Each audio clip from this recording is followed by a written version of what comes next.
Good morning. It's the October 2nd, and this is the Select Committee on Tribal Relations. We're meeting today in beautiful Fort Washakie, Wyoming, and would LSO please do a roll call? Senator Barlow, Senator Case, Representative Chestick, Representative Penn, Here. Co-Chairwoman Oakley, In here in a minute. I think she's walking in right now. Co-Chairwoman Ellis. Present. All are present, Madam Chair. Thank you. A custom that we have in this committee is to go around the room. I think we know everybody, but I still think it's a nice custom to have everyone introduce themselves. So we'll turn off the mics up here, and if we want to start with Mr. Ratliff, and then we'll conclude with LSO, that would be great.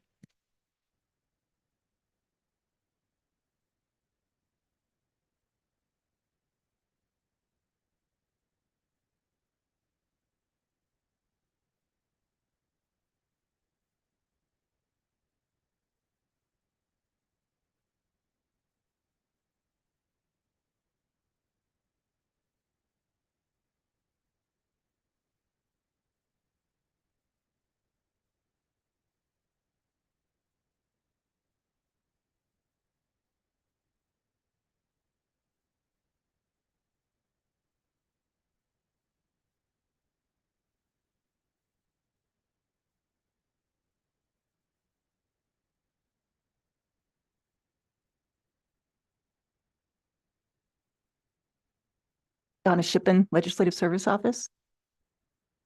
Eve Hamilton, Legislative Service Office.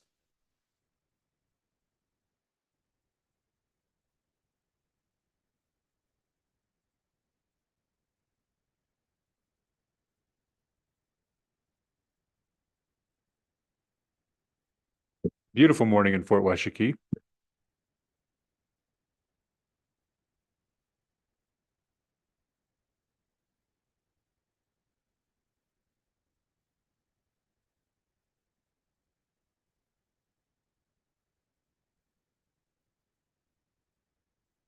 Perfect. We have just some reminders about the committee. All of the questions come through the chair.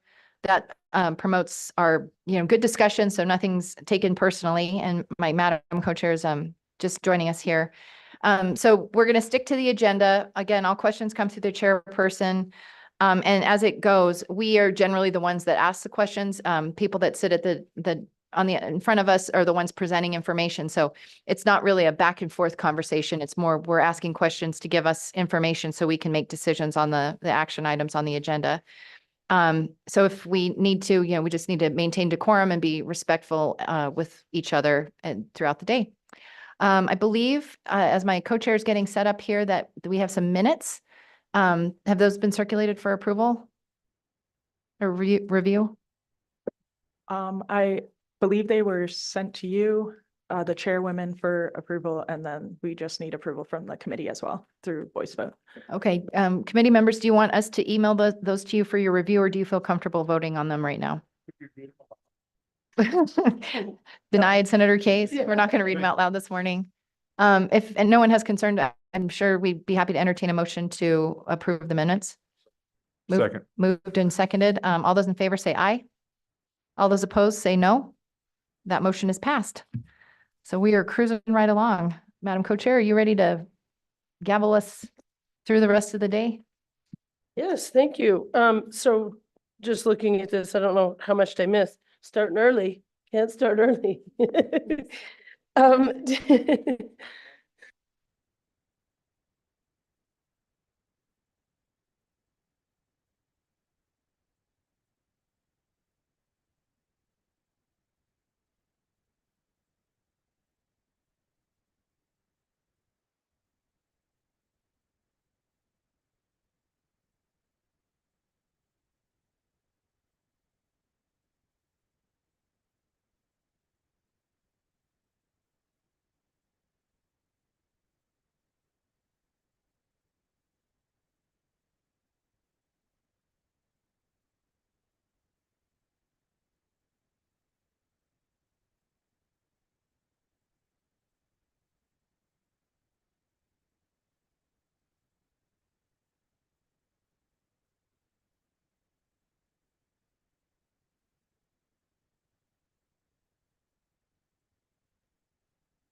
Okay, good morning, Chairwomen and committee members. LSO prepared a fact sheet that you'll find in your packet in response to a question that came up after the May 2024 Tribal Committee meeting. At that meeting, Allison Ruse from the EPA Region 8 office, and I believe Allison is online on Zoom, had mentioned an EPA grant that was soon to be announced, the Environmental and Climate Justice Community Change Grant Program. And the chairwomen wondered what requirements the Eastern Shoshone and Northern Arapaho tribes would need to meet to qualify for that grant. So this fact sheet just provides information about the grant requirements and confirms the information that Allison had shared with the committee at that May meeting, that the tribe would have to partner with a community-based nonprofit organization that has a geographic presence or connection to the tribal community here on the Wind River Reservation. If you have any questions, I'll try to answer them, but Allison is online and I think she definitely is more the expert than I am.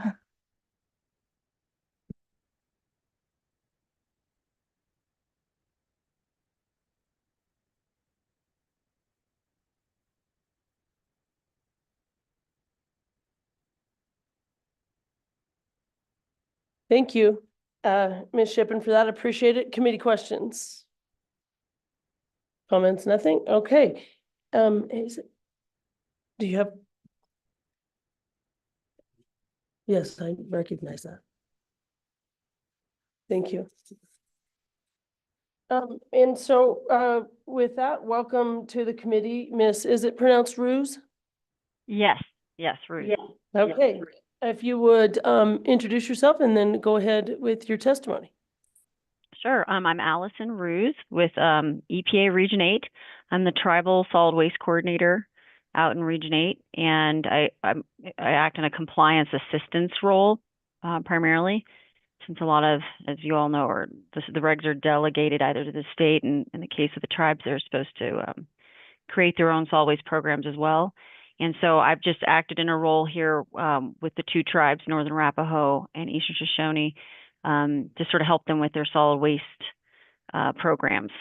We had a nice summit, as I think was stated earlier. Thank you for that introduction.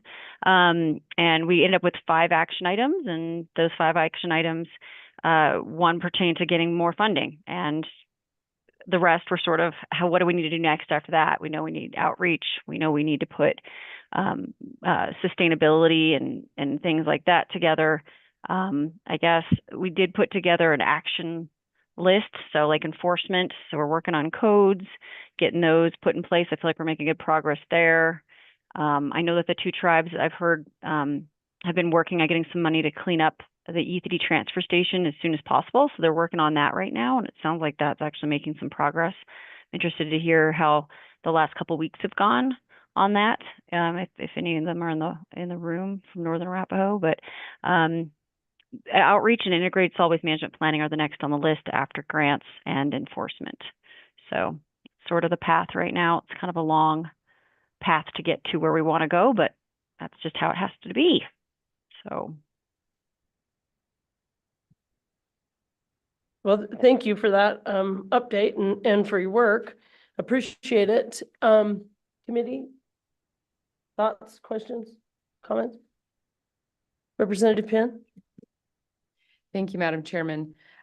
Ms. Ruse, the fact sheet, and I'm not sure if you are privy to the fact sheet that we have in front of us, but it outlines some of the eligibility requirements for tribes to participate in these. But my question is, what type of compliance will be required to maintain this? And will there be other strings and things that will hoops to jump through, requirements that will need to be met in order to receive this funding? My concern is we have seen federal government strings in the past say, well, okay, you've taken money here, and now we're going to require this. And so that's my concern with this. Is there anything that we need to be aware of in that regard? That's a great question. I'm not Ms. Ruse. Oh, can you hear me? Yes, we can. I just, through the chair is all. Go ahead. Thank you. Thank you, Madam Co-Chair and Chair. That's a great question. This is a competitive grant for the Environmental Justice Group in my office, so it's not an actual like solid waste grant. So I'm actually not the main expert, but what I can say is that with all competitive grants, there are certain things listed in the NOFO, the Notice of Funding Opportunity, that stipulate what needs to be done. So they have to be working with a community-based nonprofit, which, as I understand, both tribes have identified. So that's great. You all had I think it was Kit. I don't know. I'm having trouble here with names. Sorry, everyone's been a long morning already. You guys had a really nice grant writing. I want to say summit at the end of August, and that just helps make sure they meet the requirements to apply for the grant. So the way I see it is actually there shouldn't be really any hooks other than what's in the NOFO itself, and mostly it's just if they say they're going to do this XYZ work, they have to complete that and probably have a final report at the end. And these are things I would help them with. Whenever we have these competitive grants that involve solid waste projects, I don't leave any of the tribes hanging. We make sure that we wrap up everything in terms of the reporting to EPA. So there's reporting requirements, but honestly, that all is outlined in the NOFO. And so I'm happy to work with the tribes on whatever they need to do. Does that kind of get what you're asking? Thank you, Ms. Roosevelt. Yes, she's indicating that that is good. Any further, thank you. Any further questions or comments from Ms. Roos? Thank you for the update. Thank you for being here. Thank you. Okay, and so next, do we have representatives from the solid waste departments from here on the reservation? Go ahead. Do you want to come up and speak? Yeah, that's what I felt like. You're on. Looks like you might have some help. Yeah, you want him to come up as well? Do you want to come up? Waylon, do you want to come up or do you guys want to do it separate?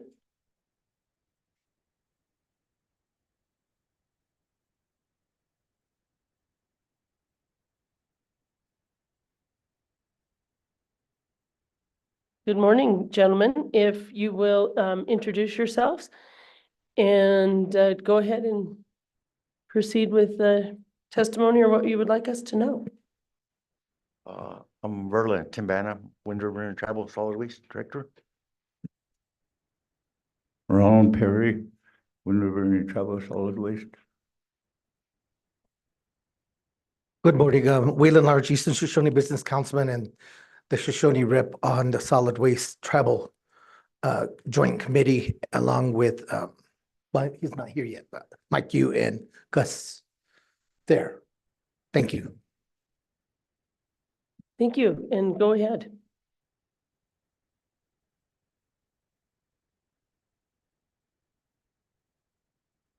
What would you guys like to hear? That we're actually still alive? If you have any updates or if you have any, what really up to you on what you'd like to share. I guess we just came from Etha T right now. They're contractors cleaning up Etha T area. And then we got a truck and a couple of bins running with them. And right now my driver gave me updates on how much he hauled.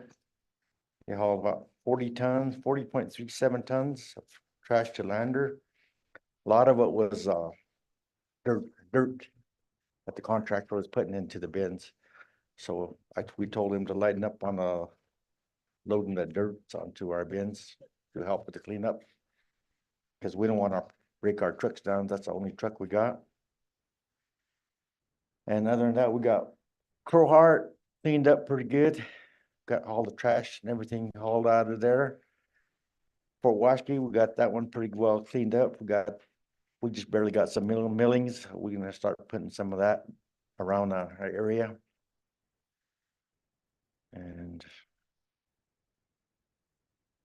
other than that, we're not doing too bad. We're just three guys. Yep. I don't know what else. Well, thank you for your work. I know this is and the reason we're discussing it, finding different solutions, but I know that you are on the ground doing the work and I've heard good things and appreciate you being here and appreciate your work. Madam Chairman, Karen returns to war is here for the Northern Rappel. She serves on our, there's like 2 representatives from each tribe, so she is here. I believe she could elaborate more on the Arapaho side with the other 2 transfer sites from Itatí and Arapaho. But I know that, Do you want her to come up, Mr. Larson? yeah, if she could, Of if course, she sure. could just kind of address the group, Absolutely. Mr. Chair, Madam Come Chairman. on up. Hi. Yeah, just pull a chair. We got wheels.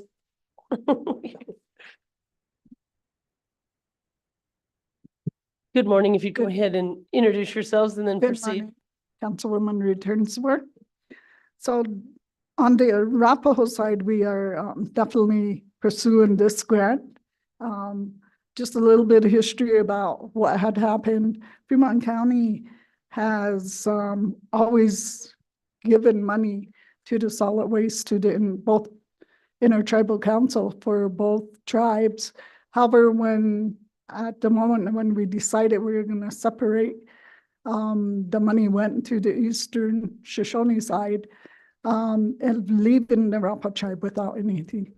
So we are trying to get everything cleaned up. We started cleanup over in Itatí last Monday. And so we are using our tribal workers, volunteers to get that cleaned up, and it seems to be going well. I said it seems to be going well. The cleanup? Yeah. Yeah. Seems like it is. Okay, thank you. So I'm sorry. Oh, I just feel like it's,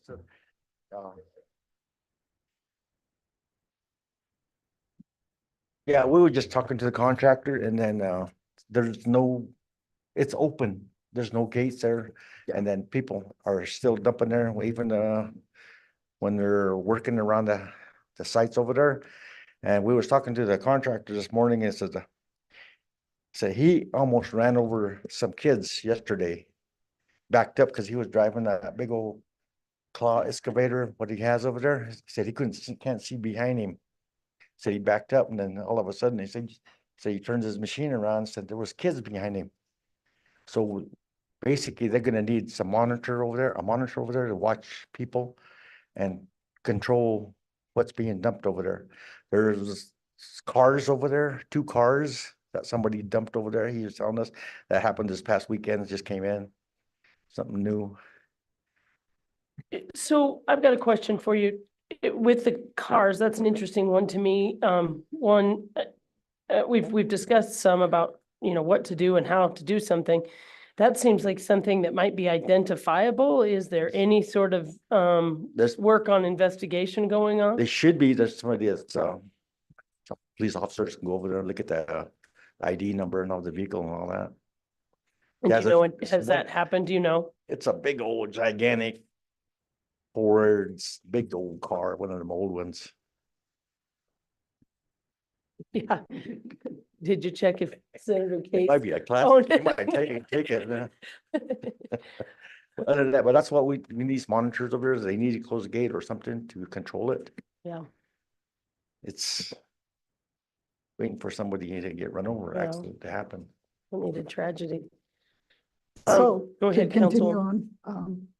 So there's no contract yet with Fremont County Solid Waste. They wanted to start with the cleanup in Itatí, and so we were working on that. Also, as part of pursuing this grant, we have had 3 informational meetings, and the group that is working together is our business council, mainly Councilman Grossback is extremely involved in this. Also, we have our Economic Development Commission, who consists of 5 members of the tribe. We also have Wyoming Outdoor Council, who is going to be our nonprofit. So we are really working hard to get all of this done. I wish that we were able to show you the video, the slideshow that they are showing. It's pretty, it really touches your heart to see how many illegal dumps we have out here on the reservation. I think the last count was 1,100 illegal dump sites. And so, you know, that's coming in from all directions, not just with the people of the reservation. I apologize on behalf of Sean Brown. He was not made aware that of this happening. So yeah, so we are really taking the lead on this, the Northern Arapaho tribe, on trying to get this money and getting this grant so that we can, because we also have the Arapaho area also. I believe that's all. Sean Brown works for Arapaho First, who is an entity of our one of our tribal businesses. Thank you, Thank you. Councilwoman, for that update. Go ahead, Councilman. Madam Chairman, last week, I think it was last week, we did have a meeting with Keenan Grossback, myself, Mr. Thayer, and Mr. Perry, and Mr. Timbana, and Mr. Brown, in reference to Councilwoman Returns to War regarding the Itati dump site. We did get, both tribes get the letter regarding the attempt that needs to be done is to clean up Itati dump first before, with the county's funding that is being split, in order for that to be finalized, that dump site needs to be cleaned up. Then the proper split will be between both tribes. Shoshone tribe will get 2/3, Arapaho will get 1/3. And then in regards to Miss Councilwoman Returns to Wars, they do got an EPA funding, so they're kind of getting that situated. And Mr. Brown is doing an excellent job along with Keenan Grossbeck, councilman there with ABC. And in regards to the meeting that we had last week, Mr. Timbana and Mr. Perry were made aware that because it's a joint program, and that in order for this to move on, just that these two individuals, along with Mr. Tyndall, would need to assist Itati just to move it at a faster pace and get it cleaned up so we can secure that funding that's going to be split with both tribes through Fremont County. So that's in the works right now. So as soon as, and we did set a deadline, I believe the sooner the better, in the middle of this week, but you know, that's weather permitting, it's good now. So I think we did shoot for a end of the month deadline. I mean, I think that's what my notes, I remember in my mind, I remember, but that was what our meeting was last week. So because we needed Miss Shoyo, our joint secretary, brought everybody to the table. So this is why, because we received a letter from the county. So just, that's all I have to say. Thank you. Thank you, all for the update. It definitely sounds like, and I've heard that, I mean, things are moving along. I feel like you're getting somewhere. Well, great. It looks like Representative Penn has a question. Thank you, Madam Chairman. So thank you for taking the lead on this and working hard on this. I know that this has been a big issue for a long time, and I've had conversations with several of you trying to see what can be done. I know that previously, at one point, there was someone that was manning the Itati station. Is that right? Is that not happening anymore? Has the gates been, and there was issues with the gates being, or maybe it was just that the gates were locked at times. And then there was concern about dumping happening during the time that the gates were locked. Is that not right? Who would like to take that? Go ahead, Mr. Tim. We, at Well, when we started at Ethity, it was open 24/7. And then we asked Rapo Tribes if they could help us clean that place up and monitor it and everything.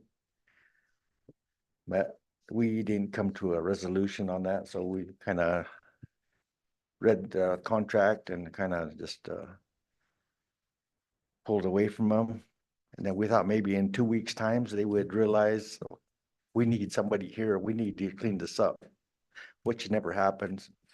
So we haven't really been to Ethity, and this is our first time we've been in Ethity since almost coming on a year now.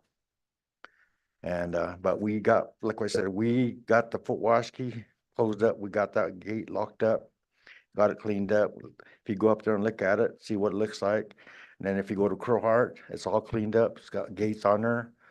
But we'll send them on. Today, we're supposed to be open at 9 o'clock, but we're here right now, so. But other than that, we got these ones controlled. We got Fort Washakie's open on Monday, Tuesday, and Friday. And Crowheart's Wednesday and Thursday. And it's open whenever we get there, because we don't know all the times yet what's going on, so we just kind of leave it.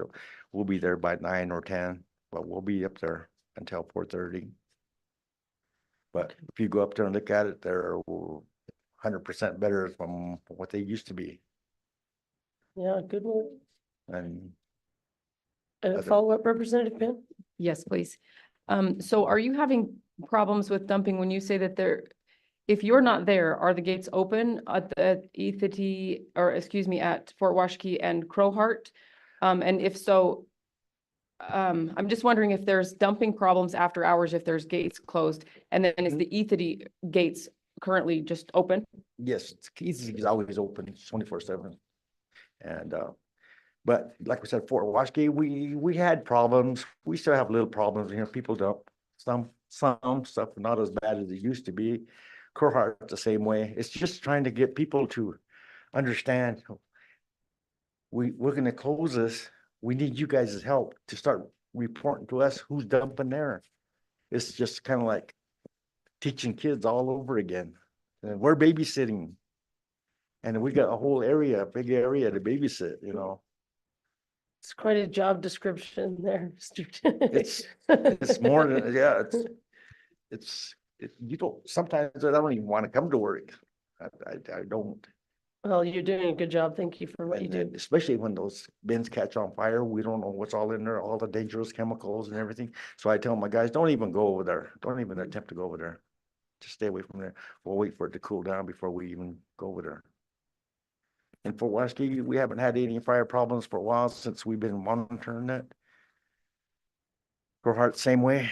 The ranchers are the hardest people and contractors from Du Bois, Jackson, and all that. Other than that, but it's not too bad now. We have arguments with people here and there. But no Councilman? law protection. Hey. Yeah, that's.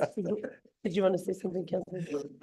Madam Chairman, in regards to, I know with the Ethity dump site, when in our solid waste committee meetings, part of that road that comes off, what is that, Blue Sky Highway, then you turn, anyway, there's cemeteries to the east because the road there's the right-of-way issue there, then there's a BIA rangeland that crosses in order to get to the Ethity dump. So those were brought up in our meetings. So, and the way with Mr. Timbana was explaining, and I know Karen, the problem with theirs down there, they don't have a gate, but when they did, the people would dump before the gate. They were just dumping anywhere. So that created the big, I don't want to say it, the mess. So now that Mr. Brown and with the help of these two gentlemen and Mr. Tyndall, when we talked about it, the contractor that they got is bringing in the much needed equipment. Because I know when I first got on council, they took me for a tour because I was the first one on Let's Go Talk Trash. So, but we went down there and at Ethity, they had a large, I don't know where this big pile of tires came from, but it sounded like it came from Lander, from our understanding, and he dumped, I don't know. There was a big pile. I went and seen it for myself. There was a large pile of tires. And I was like, what the heck?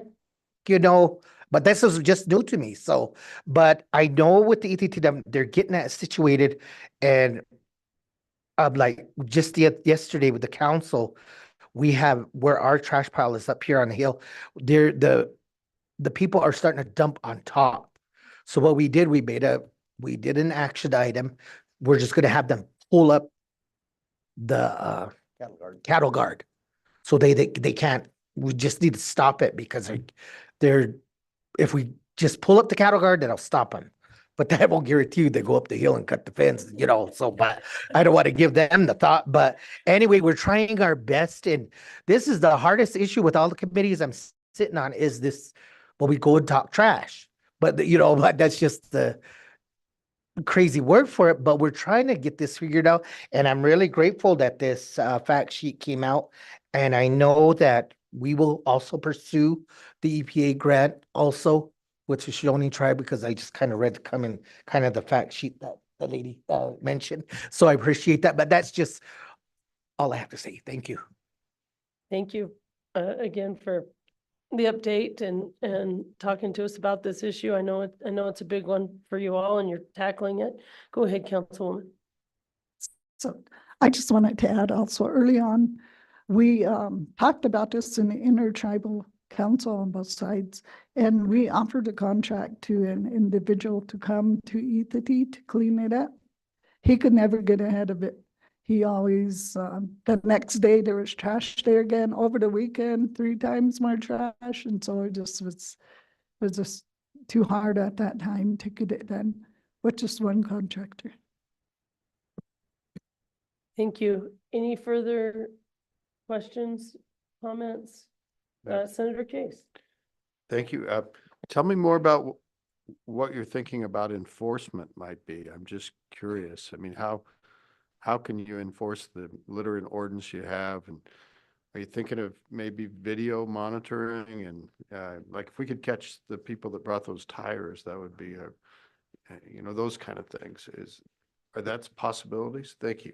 Thank you, Senator Case. And I know that's it's a good question because that is certainly part of the discussion that we've had over this, is what, if anything, can be done about enforcement. So if you've got thoughts on that, Council. Madam Chairwoman, yes, I do sit on the Judicial Committee along with our chairman, John St. Clair, and Karen sits on that, and Lloyd Goggles. And right now we're doing the revision on our SALOC. The grant funding kind of dwindled out.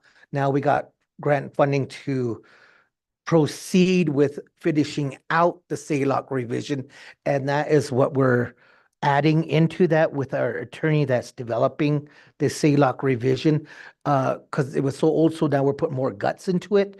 The other thing I know that they brought up was with vehicles, like we have vehicle referred back to the VIN number. County has that VIN number. They would know who the individual, then we can get law enforcement involved in, like, you dumped your vehicle up here, go back and get it. Or, do some enforcement. But the other issue, I think that would be a very good idea for us to put in the grant, because we don't have, we could do the trail cam, like the hunters have the trail cam.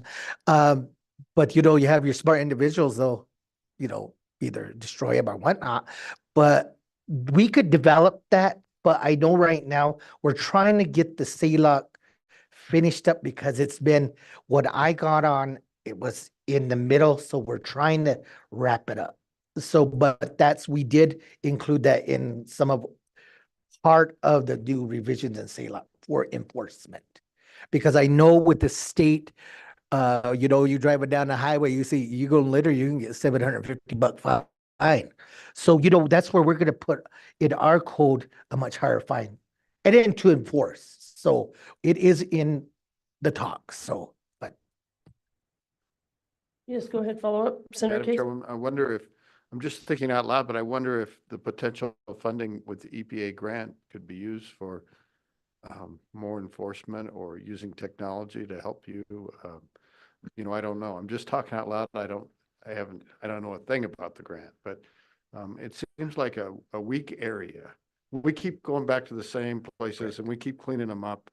And there's a lot of finger pointing that goes on. And I don't feel that we're totally getting ahead, because I know that if we stopped for a month, it would come back and be just as bad. And we all know that. Madam Chairman, Senator Case, I agree. I totally agree with you on that. I know that with Mr. Timbana here and Mr. Perry, and also with Councilman Grossbeck, and I know Ms. Returns to War, is we do need to have it manned as soon as, like, right now they're going to be cleaned up, and that's the push, is to get monitors there. But get the little buildings, as long as they got little heat in there, because now we're approaching into, it's going to get 30 below, and as long as we got the monitors there. And I believe with the EPA funding, we could secure, monitors and make sure they're secure proof. So, and I'm all game for that. And I know the gentleman here would be game, and the Northern Arapahoe would be also. So we'll develop that. That's all I'm going to say. We're going to push it, develop that. So thank you. Follow up, Senator Case? Very much. Thank you, Councilman. And I wonder if Ms. Roos could help us with whether that's a possibility used for the grant. I just thinking out loud. Ms. Roos, do you have any thoughts on this discussion as far as enforcement? Yes, Madam Chair. I can say that it can. The grant's pretty wide open. The idea is that we just need to be connected to the bigger picture, because there's two requirements for the grant. One has what they call like a climate mitigation component, and one is a waste reduction component. So I say that because those are the ones that would fit for solid waste, because it's an environmental justice grant. So it can be anything within the community. But as we all know, if we can reduce some of the trash, that reduces some of methane production that comes from a lot of these landfills or open dumps where things are just dumped. So assuming, again, because I can't help them write the grant because it's a competitive grant, but assuming that the grant writers that I've spoken to for both tribes are aware of making it fit into those requirements, you can tie in all the things that go with that. So enforcement's a piece of making sure it's sustainable, right? And sustainable program. The thing is, it's a competitive grant that's good for, I think it's a 3-year grant.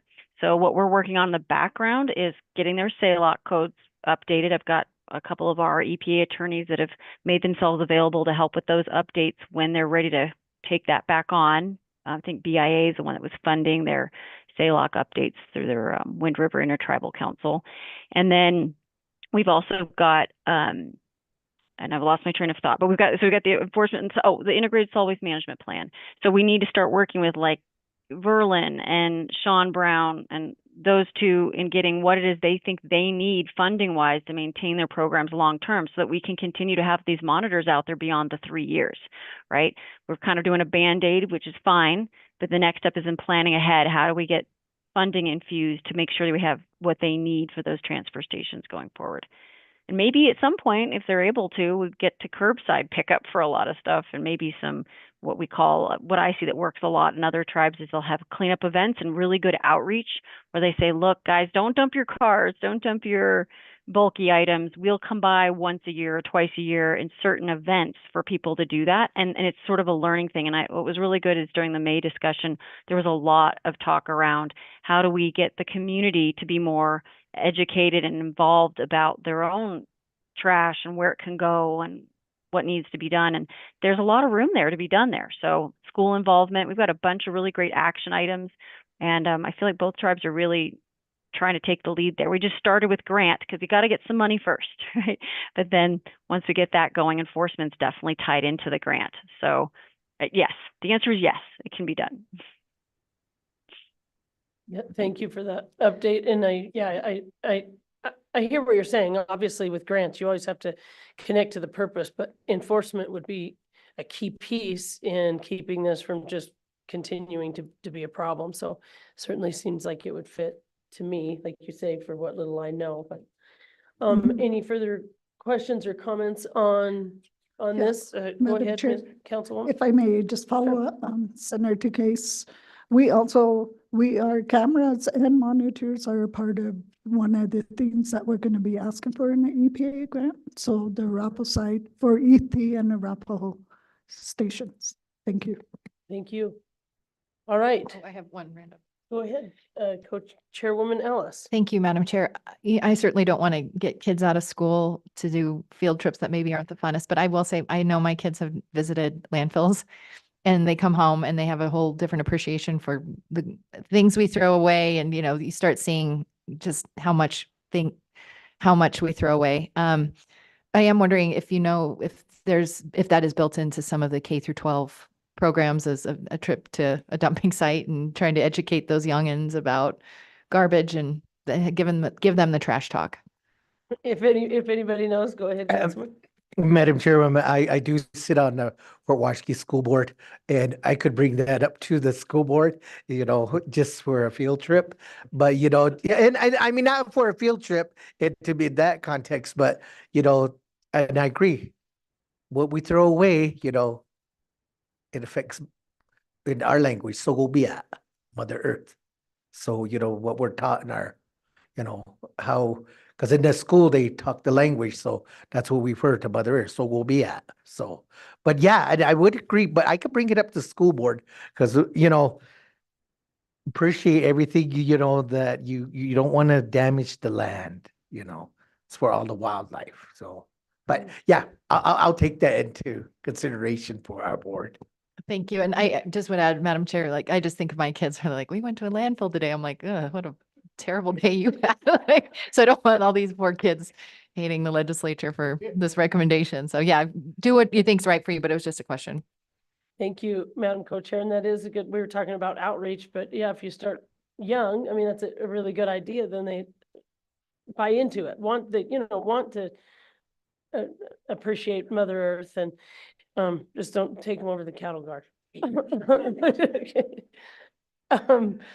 Okay, committee, further comments, questions, anything from you? Go ahead. Thank you, Madam. This is Burlington Banner again. Like I said, we just came from ECT. We was talking to the contractor and he said, all the people talk about Mother Earth and all that. You got done talking about how the Indians should take care of the land and all that, but there's some person pulled up, he said he pulled up on a pickup. He had loaded lumber and all that. And then he told him, you can't dump this here. And that guy got mad. He said, cussing him out. Just let him dump, because there's no law enforcement out there for anything. And then another thing is that people that write these grants for all these different programs, do they take into consideration they get all this money and all this equipment that they're going to get, boxes and whatever, do they take into consideration where does all that trash, what they accumulate, go? And it all adds up. That's what I was saying. People got all these grants, but do they take into consideration what do they do with their trash? Where do they put it at? Then they get mad if they said, no, you can't take that there. Well, they got to start considering putting that money allocated for trash to haul it to town or whatever, some big old trash. Or help buy receptacles or something, instead of saying, oh yeah, we got a lot of money. This is what we're going to help the people with, but they don't help to buy into the trash. It's a big physical problem Yeah. that's dealt with. And then they give it to us and then we have to take care of it. Right. I don't know. I got our super elder over here, he gets after them. That's what I just call him. Super Oh. elder. But trash will never end. It'll never end. It'll keep getting more and more and more. And Yeah. see, Waylon will be running it one of these times. I'll give him my headache. All right. right. That'll be all. All right, thank you. Thank you all for being here and dealing with this issue. Yeah, thank you. We'll see if there's further. I'm guessing not, he probably won't even like me asking. Governor's office doesn't want to say anything about this issue. Do go ahead. Okay, please come up.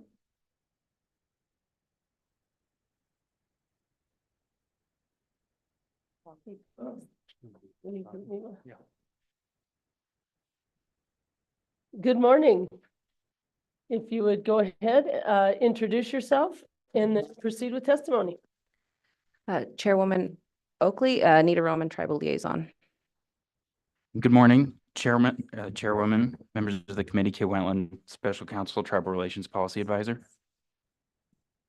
Good morning, Chairwoman Oakley, Chairwoman Ellis, committee, James Sarles, Tribal Liaison to the Shoshone Tribe at Governor Gordon's office. Welcome and go ahead. Thank you, Chairwoman, and we actually have a lot to say about this topic in I think a positive way. And I'll have a couple points I want to hit, but then I want to delegate. There's a couple topics for each liaison to hit because there's a lot of work I know on the Arapaho side, on the Shoshone side, and a lot of collaboration that we've been helping to facilitate between the state and both tribes. And the EPA, Ms. Ruse has been great to work with. First, the one thing we've done 2 grant summits with one with each tribe separately at their casinos. I'll leave that to each liaison to speak about because they were instrumental and did all the legwork in organizing those. And this was a topic that was discussed. In terms of things that the governor's office, I think, and the state are trying to really work on, it's that enforcement piece that Senator Case has talked about, that I think this committee's talked about for years. And the blunt way to put it is probably the jurisdictional soup makes it difficult. Realizing that, I know the governor supports finding a way that the state can help in holding non-tribal members who illegally dump on tribal land accountable under state laws. Do I have the silver bullet for that today in this committee? No, because I think we've gone through several of those solutions over the past 3 years, and that itself is a big discussion between county, state, municipal, tribal, federal, who's comfortable with what and what cooperation. But I think we do recognize that non-tribal members dumping on the reservation is a big problem, and not just on the reservation, but reservation, tribal trust land, allotments, all the different tribal jurisdiction areas. And the state probably does have a role that it needs to play in holding those members accountable in state district court if possible. To that end, there is at least one small idea, and this isn't an original idea. It's one that I know was talked about at the Solid Waste Summit. I think from a member of the Eastern Shoshone Business Council, but it's one that when we looked at it from the state side might be bridge the gap in the meantime without the need for statutory change. There are statutes that exist. One of them is the Uniform Enforcement of Foreign Judgments Act that we have in Title, I believe it's Title I. Probably also did the statute for full faith and credit for tribal acts and records in Title V. And in conjunction with whatever might happen with tribal SALOC codes, one solution is if there is an order issued in tribal court that fits the requirements of those 2 statutes, which could be a civil judgment or a civil fine for cleanup for waste, it's possible that can be domesticated in state district court, and then it's enforced on state land or land outside of tribal jurisdiction, just like any other state court order would be. And that way we can avoid having to say, are we treading on the wrong jurisdiction or vice versa? It's a state court enforcing against non-tribal members, whether they be in Lander, Riverton, wherever it might be. I think the trick is that that process is probably resource intensive. You need an attorney from the tribe, from each tribe or whoever it might be, that's willing to go through the process of continuing to follow up and enforce that. But it's at least something, and it's at least something that could come up with money for cleanup, because you might be able to tie fees to cleanup. That being said, I mean, I can't come to you and say, we've achieved consensus and both tribes in the state have agreed, yes, we're going to do this, but I think it's something that can be discussed.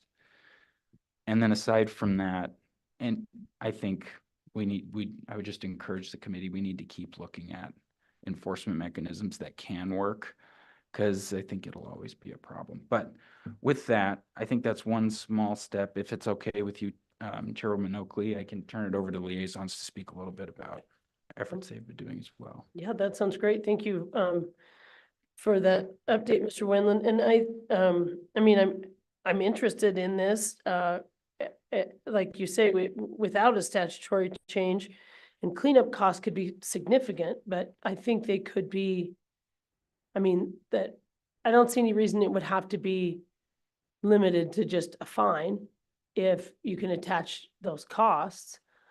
I mean, so that's certainly a unique way to approach it, but something that we might be able to do immediately. And Yeah. Madam Chairwoman, Yeah, yes, Senator Case. I'm as excited as you are about this, because that was Harry Tipton that had that full faith and credit clause. And that goes back a long, long, long time. And he was really, and if we could use that, and also assess fees for cleanup to non-natives dumping on the reservation, it would send a very powerful message.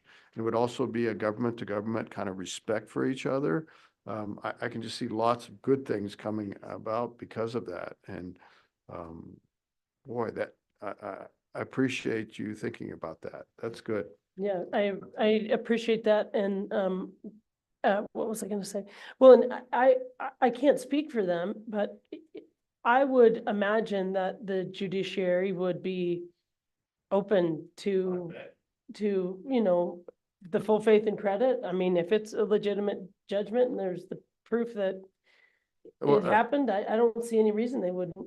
I agree with you, Madam Chairwoman. It's very clear this is a kind of a environmental violation in a very big way, that if it happened off the reservation, the force of law and the courts in Wyoming would be brought to bear. Why wouldn't it happen the same way on the reservation through an agreement we've already made to mutually enforce each other's laws?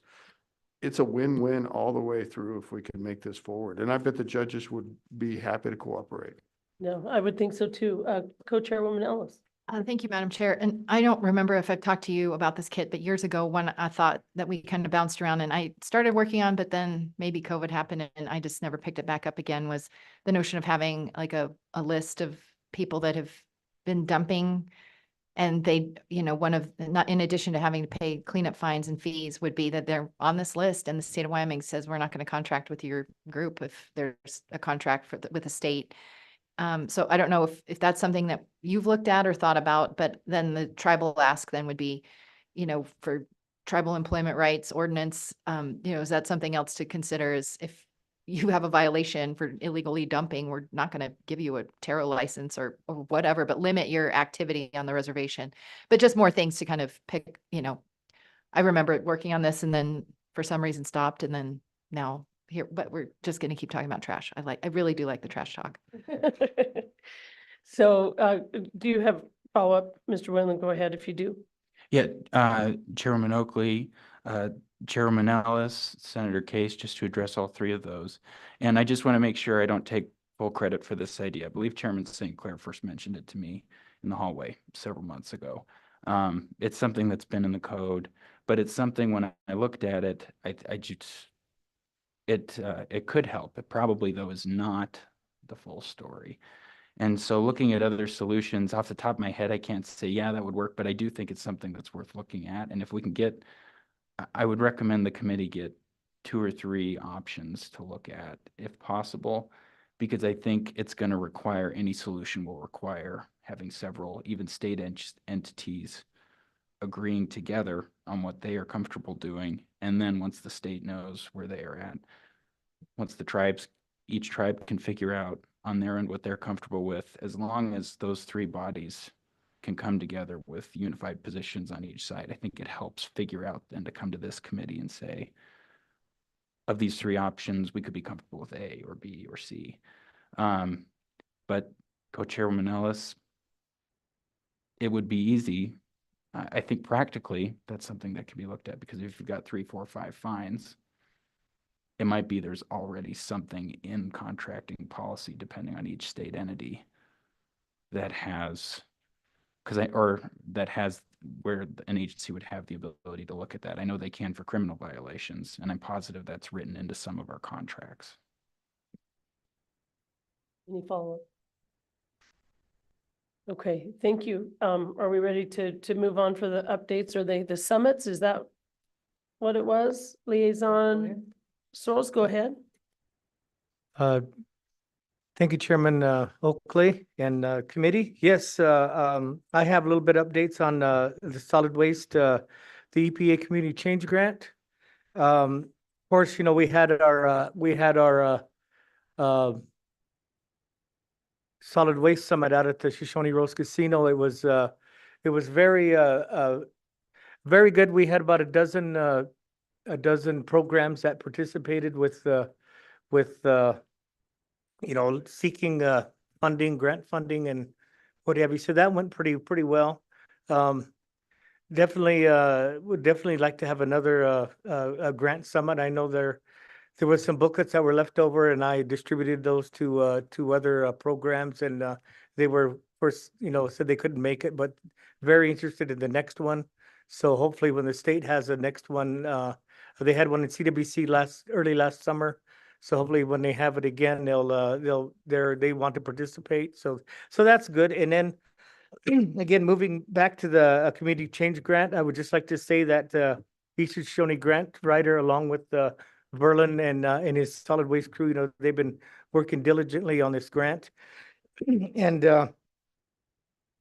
trying to get this, seeking funding through it, as well as it had Amanda Young with Indina. She's a contractor with the US EPA.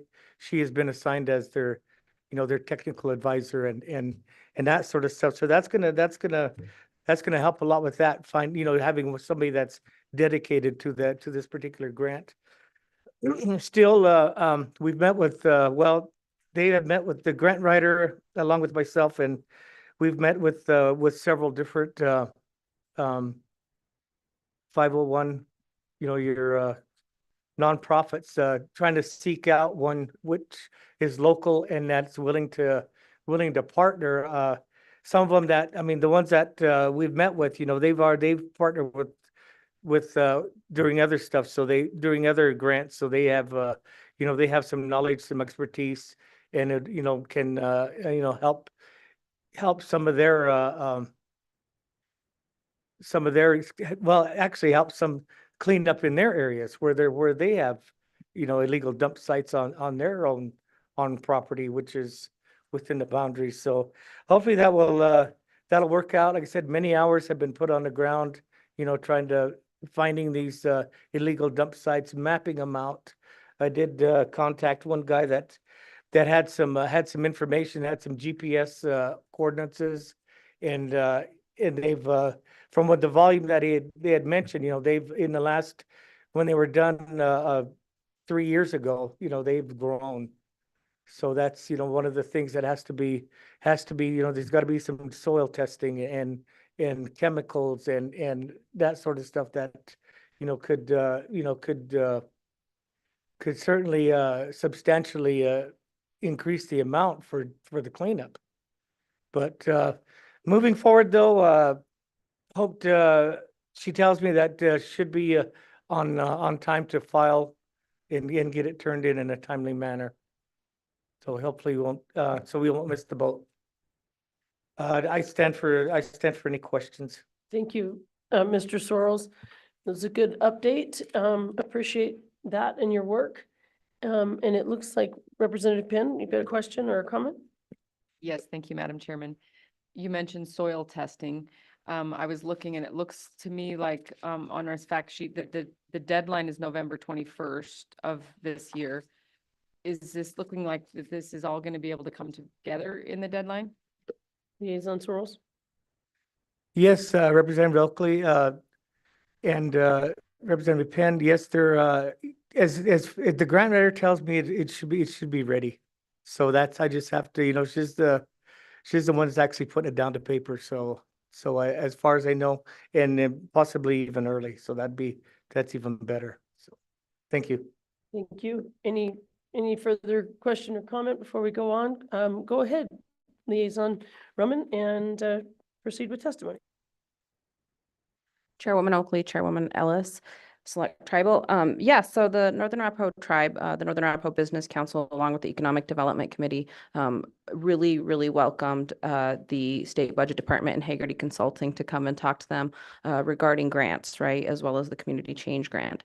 And so they had a really large grant summit. It's called the Northern Arapaho Grant Summit, NAGS. I thought that was great. And they had well over 80 attendants, upwards of 100 on some times during the day. Some of the executive directors had to leave the room. So all 40 some odd directors that are under the Northern Arapaho Business Council were in attendance, as well as Northern Arapaho Business Council members and the finance department as well. So it was a really big turnout. And then I'm also fully aware that the Northern Arapaho Tribe is working on a community change grant as well. And Co-Chairman Grossbeck will be submitting a executive summary to the chairwomen later on during this month sometime to just kind of update you regarding it. Okay, thank you for the update. Any questions for Liaison Roman? Co-Chairwoman Ellis? Just a comment real quick, Madam Chair. One thing, having worked on Native American issues for a lot of years, one thing we often notice is that when the federal government creates these grant programs, it's usually 3 years, 5 years. So they end and they tend to advantage people or tribes that can hire experienced grant writers. And that tends to not always match up with where the greatest need is. And so I really commend your work in getting this grant writing workshop together because that's just how it is. And it's unfortunate. I wish we had more sustainable funding. And I'm looking at Allison, and I know you can't make that change, but anyway, I see the value in it, and I just really want to applaud your work and being here with us so regularly and giving us updates. You two have really done an outstanding job. And Kit, thank you for always showing up at these hearings too. Yes, I'd agree with that. Thank you all. Always good work and updates and being interactive and helpful. So thank you. Thank you. Go ahead, Mr. Whitman. Thank you, Chairwoman Oakley, and I appreciate the compliments. One, in the good work that's gone on here, I also think I just want to make sure I give the appropriate cred where it's due to our grants management initiative through the State Budget Department. I know they are totally underwater with all the work they're doing, and they're still managing to do and make it out for things like this. And just that team as a whole, it's money that I believe the legislature appropriated for that effort last year. And in terms of providing support where it can be helpful, they've just been instrumental in helping us get through this. And when the tribes have been able to show up and ask those questions and move on their initiatives, it's been a good effort. Great. Thank you all. Any further questions or comments? Again, thank you. Thank you for being here.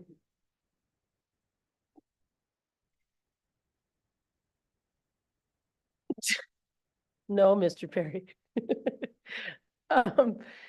So further comments or public comment? Go ahead, Mr. Shakespeare, come on up.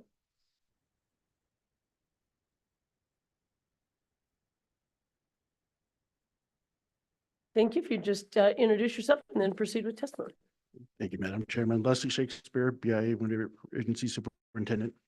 And I just wanted to comment that that the BIA is working with the tribes on creating what they call business leases for trust land, so they'll be able to fence off those areas and alleviate any of the right-of-way concerns for tribal members who have been able to continue to go into those areas.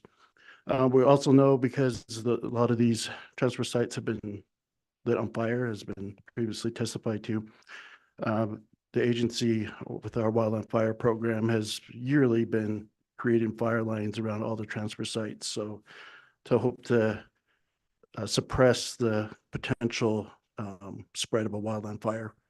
Unfortunately, this past year, we did that for the East site, created a fire line around, and people ended up dumping within the fire line and started a fire, and it spread 85 acres to the west very quickly, put in danger the cemeteries in that area, as well as a natural gas pipeline that runs adjacent to there. So there is other health and safety concerns, not just with the trash and the chemicals and the burning, but also that potential for the fire being spread as well. So I just wanted to comment on that. And I also wanted to make another comment, like a historical comment. I know Senator Case is probably the only member on the committee currently that when we had this discussion in the past, yeah, elder statesman. But we had that very discussion on enforcement as well. And I remember we brought in the county sheriff at that time. We brought in the chief of police with the BIA at that time. And it came down to resources. Are we going to have our investigators, our police officers investigating trash when they have a lot of other serious crimes that are happening within the area? And it kind of stopped there.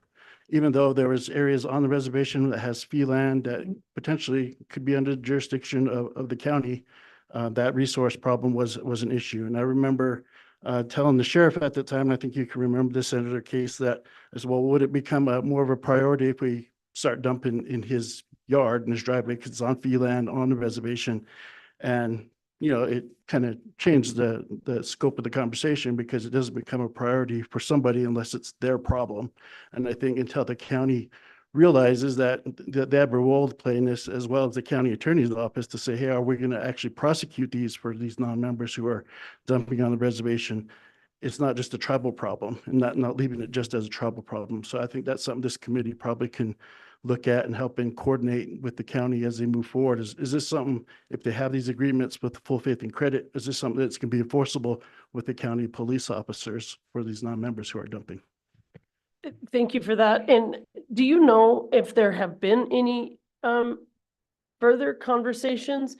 Maybe I'm incorrect, but it just seems to me that the county law enforcement would be you know, cooperative and interested. And I can say from my time in, you know, putting on a different hat as a prosecutor, I haven't seen a case that's come my way. So I don't know if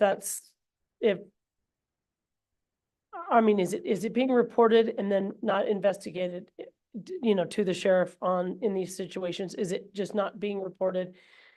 Because I know it hasn't gone to the third level of being investigated, reported, and forwarded on for prosecution. I know it hasn't hit that third step. So with those conversations, I am aware of the previous, you know, the sheriff that you're referring to. Has that continued on, or is that just something that's kind of been dropped and maybe that we could kind of look at a renewed effort?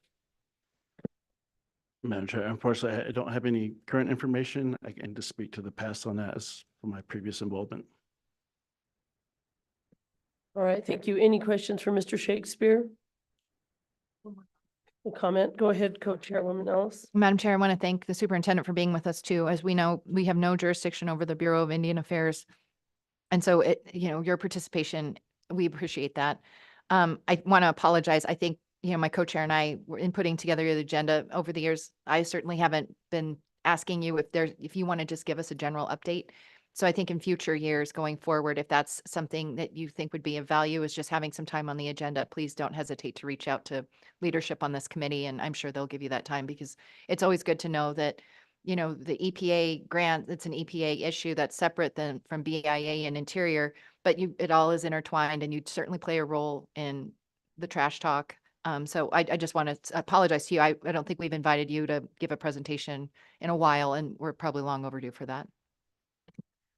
Thank you, Madam Co-Chair. And I guess maybe just to follow up or continue on with that, I know you've been fantastic, and thank you, Superintendent, for being here and being involved. I know you come to these meetings and are very interested and aware of a lot of all of these issues. So thank you for being here and thank you for your time. Any further questions for the superintendent? Great. Thank you. Further comment or testimony as it relates to solid waste management? I think I see, is that Chairman St. Clair? Come on up.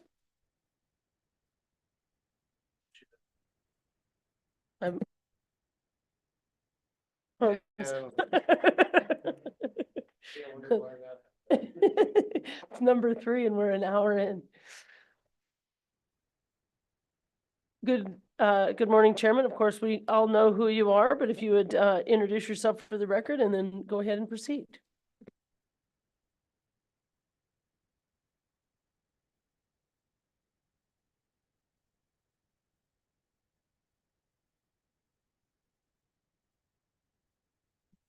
I'm sorry to interrupt you, Chairman. I think you're, Okay. there we go. I think we Okay. got it.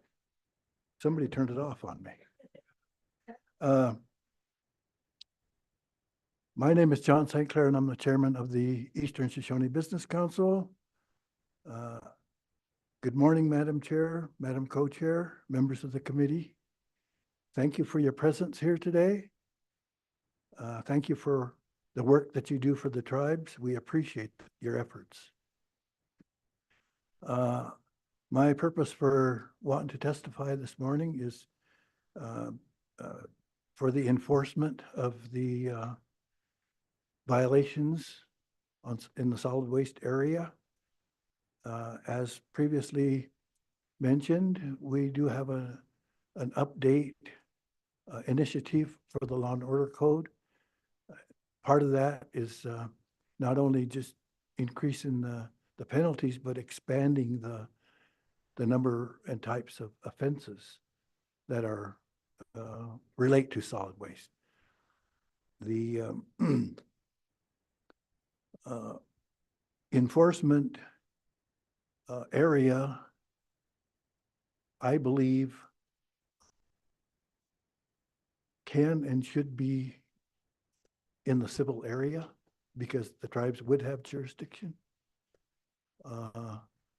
We have kind of a comprehensive jurisdictional area in the Law and Order Code that would cover activities, presence, things like that of individuals. The wording of all the offenses says any person. So it doesn't, that wouldn't have to be changed. So I think the part that needs to be worked on and completed is the increase in penalties, the increase in the number of types of offenses, and also perhaps forfeiture of property of whatever. The Bureau of Indian Affairs and the sheriff, the Fremont County, we do have a working relationship with them in the area of extradition. So we have a procedure for defendants who have offenses, say in Fremont County or even other places. The law enforcement can make a request for the extradition of that individual once they've completed their obligation for the tribe or the tribes. And the procedure is to set up a hearing. And at the hearing, the defendant can contest due process and jurisdiction of that other court. Once those things are cleared, then the person can be turned over to the other jurisdiction. So there's cooperation with outside jurisdictions on that. And we hope that we can have cooperation in the area of solid waste. Earlier, you talked about enforcement on fee lands, but we have most of the areas out here are trust lands. So we need to deal with those. The dump site is a trust area. So, and the procedures for full faith and credit and enforcement, we wouldn't, we could even include in our grant request to fund, say, an attorney to handle those.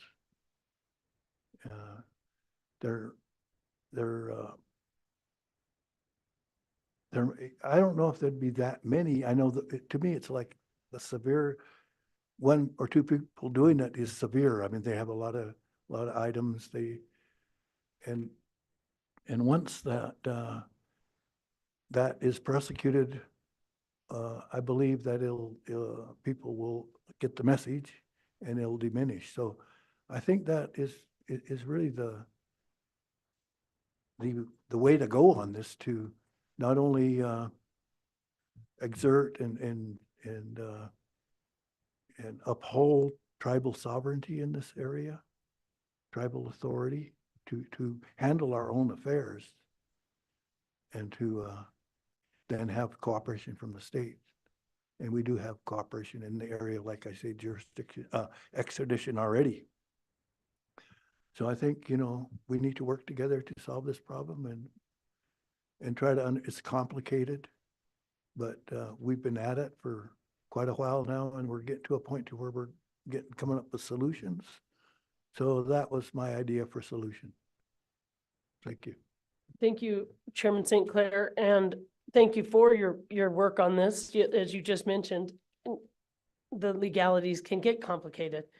But that doesn't mean it's not worth pursuing. And as Mr. Wentland said, this idea that you've come up with as far as, using the foreign judgment and the full faith and credit, I mean, I really think, now we got to get the right case, but I think it's worth pursuing. And I guess for what it's worth, again, putting a different hat on, if there's something I can do as far as being a part of the Fremont County Bar to help, and in the county, like I say, find that we find the right case or something, feel free to contact me and see if we can figure out the path. I'd certainly be willing to help on that effort. So, Madam Co-Chair.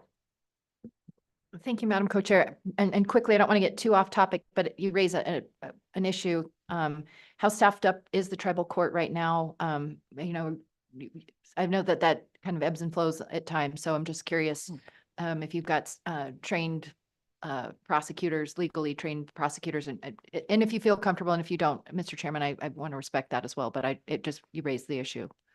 Right. Any comments on that? We Sure. have non-attorney defenders and prosecutors, but on special cases, we contract with an attorney.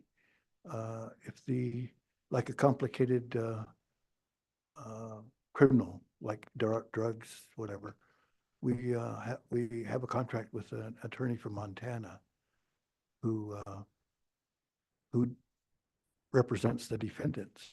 And then if the prosecution wants to contract with an attorney, they can. And usually, we have a list of attorneys who are willing to practice in the court and willing to handle cases. So that's the way we deal with highly specialized, highly complicated cases. This may not fall in that area because it's pretty straightforward. It's kind of like a traffic, like almost a, what do you call it? Strict liability kind of a case where it's if you're speeding and the speed limit says 65 and you're stopped and it's alleged that you're going 80. Of course, the speed gun and all that stuff is relevant, but it's hard to win that kind of a case as a defendant, because, yeah. So it's in that area, if you're on camera and, you're observed dumping illegally, it'd be hard to get out of that kind of case. So I see it as a positive thing, something that I think is really workable. Senator Case is on board. I'm almost ready to bring a load of tires. Maybe you already did. Yeah. We talked about that big car. We might go check the bin. Okay, so thank you very much. Always appreciate your presence and your wisdom, Chairman St. Clair. So thank you very much. This is yet another great example. Questions, comments for Chairman St. Clair? Thank you. Okay, you're welcome. Have a nice day. Well, this topic is garnering a lot of interest. I know it is a big one for the reservation and the tribal communities. Further comment, public comment, go ahead.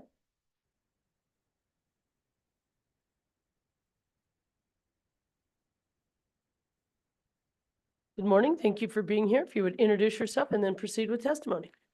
Good morning, I'm Bobby Shongatsi, an Eastern Shoshone tribal member. Thank you both for letting me come up and say a few comments. First, I would like to acknowledge the work ethic that Mr. Timbana and his team have put into the Fort Washki and Crowheart dumps. The community was really upset when they first closed off the dumps because we felt we were locked out and not able to dump. But then we looked at the bigger picture of how clean it got. They put up really nice signs to let people know what is allowed to be dumped there and what wasn't. So that really helped out. And I think that was a very big factor of the issue. I think that if we teach our children and our people to recycle and have recycling bins or recycling day, that would be a huge help. I know Riverton, they allow you to go and recycle for free. Huge metals like the fridge and other metal objects. Same way with that Lander, they have like an oil site and all of that. So I think we should invest in recycling. My concern is the disease and the air pollution that has come of the ETT dump. They mentioned doing soil testing, and both tribes should definitely look into that and do the testing for the soil because the river is right there.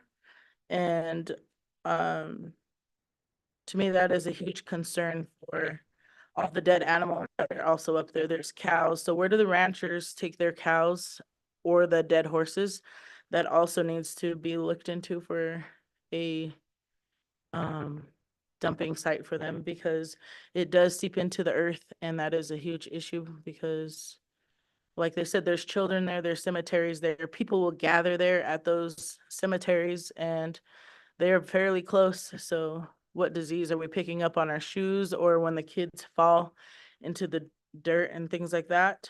And my final comment is just to both tribal councils is that with this revision from the BIA, they need to be having informational meetings because we are each sovereign nations and the supreme governing bodies need to be passing that and to be aware of what laws are changing.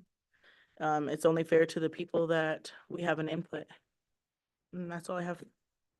Thank you, Ms. Shongatsi. That was good testimony. I think with all this discussion, that might have been the first time recycling was mentioned. So thank you for that. Questions or comments for Ms. Shongatsi? All right. Thank you.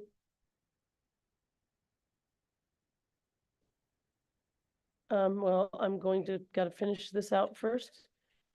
So any other comment?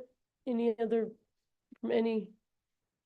All right, well, that was a good discussion and I know there's just an ongoing work and again, Mr. Timbana, Mr. Perry, we do recognize the work you do for whatever that's worth. And appreciate it. And thank you for all the testimony and the work on this issue. So with that, we are at about, I think, 10:30, halfway through the morning. Oh, I need to get an exact time though. Come on. What time do you got? 10:24. 24.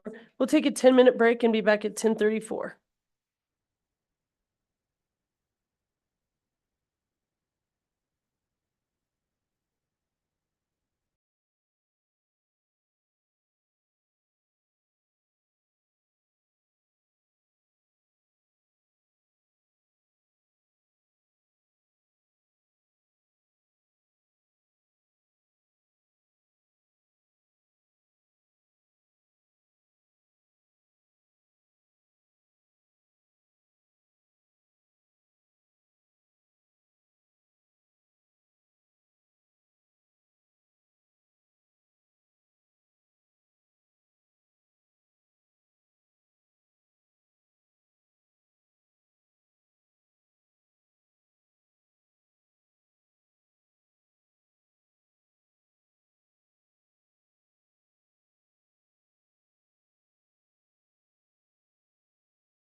All right, thank you. So back on for the rest of our morning session here, and we will move on to a topic that we've discussed quite a bit here in this interim. Sales and use taxes on remote purchases, and I know that our own Lily Sharp has done a lot of good work, very knowledgeable about this. We do have 2 bill drafts, and if you would go over those, and then any other part of the presentation of the work you've done that you want to give us, Lily, go ahead. Sure. Good morning, chairwomen and members of the committee and members of the public. There's 2 bills that you should have in front of you. And I think you probably remember them from our last 2 meetings. First, there is 25 LSO 146 and then 25 LSO 151. Those are the little numbers on top of the bill. On the right-hand side, those are just numbers that the legislature puts on there to keep track of them. So the first one is the 25 LSO 146 is the Wind River Sales Remote Sales Tax, is the title of it. And what this does, as you'll recall, is it provides that when the state does collect sales tax from remote sellers, and that would be because an individual doesn't provide the sales tax exemption. So for example, on Amazon, and again, remember remote sellers means that it's a vendor or a seller that doesn't have a store in Wyoming, an actual physical store.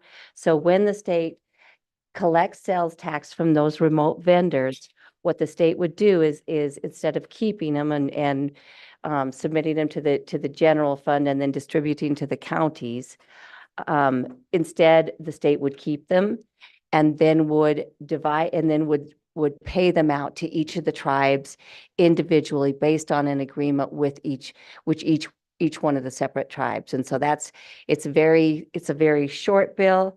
You'll see on page 1 on line 12, this 39-15-111. What that does is that's within our sales tax code, the state sales tax code, and it just provides that this section just says how you're going to distribute sales tax. So these are not new sales tax. There's nothing new about them. They're the ones that are already collected.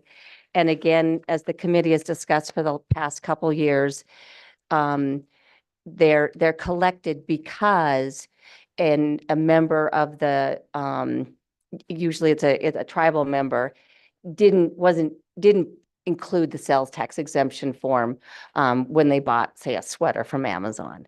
And so then if you go down to if you go to line 4 of page 2, what it says is that these are exceptions. These are exceptions when sales tax isn't distributed the normal way. And one of those exceptions is on lines 10 and line 12. Again, when you have, it says when you have collect taxes collected from remote sellers under 39-15-501 and 39-15-502, those 2 statutes just deal with remote sellers. That is vendors that don't have an actual physical location in Wyoming like Amazon. And that's basically that bill. And then the second bill is the 25-151. And that is, the title of that one is Tribal Trust Land Sales and Tax Exemption. And what this is really just a protection. And it's just what it provides is this is an absolute exemption from sales tax. So it says the state of Wyoming will not collect any sales tax under these exemptions. And then if you go to page 2, lines 15 through 18, and then lines 25 through 28, those basically says that they won't collect any sales tax or use tax. So even if you don't buy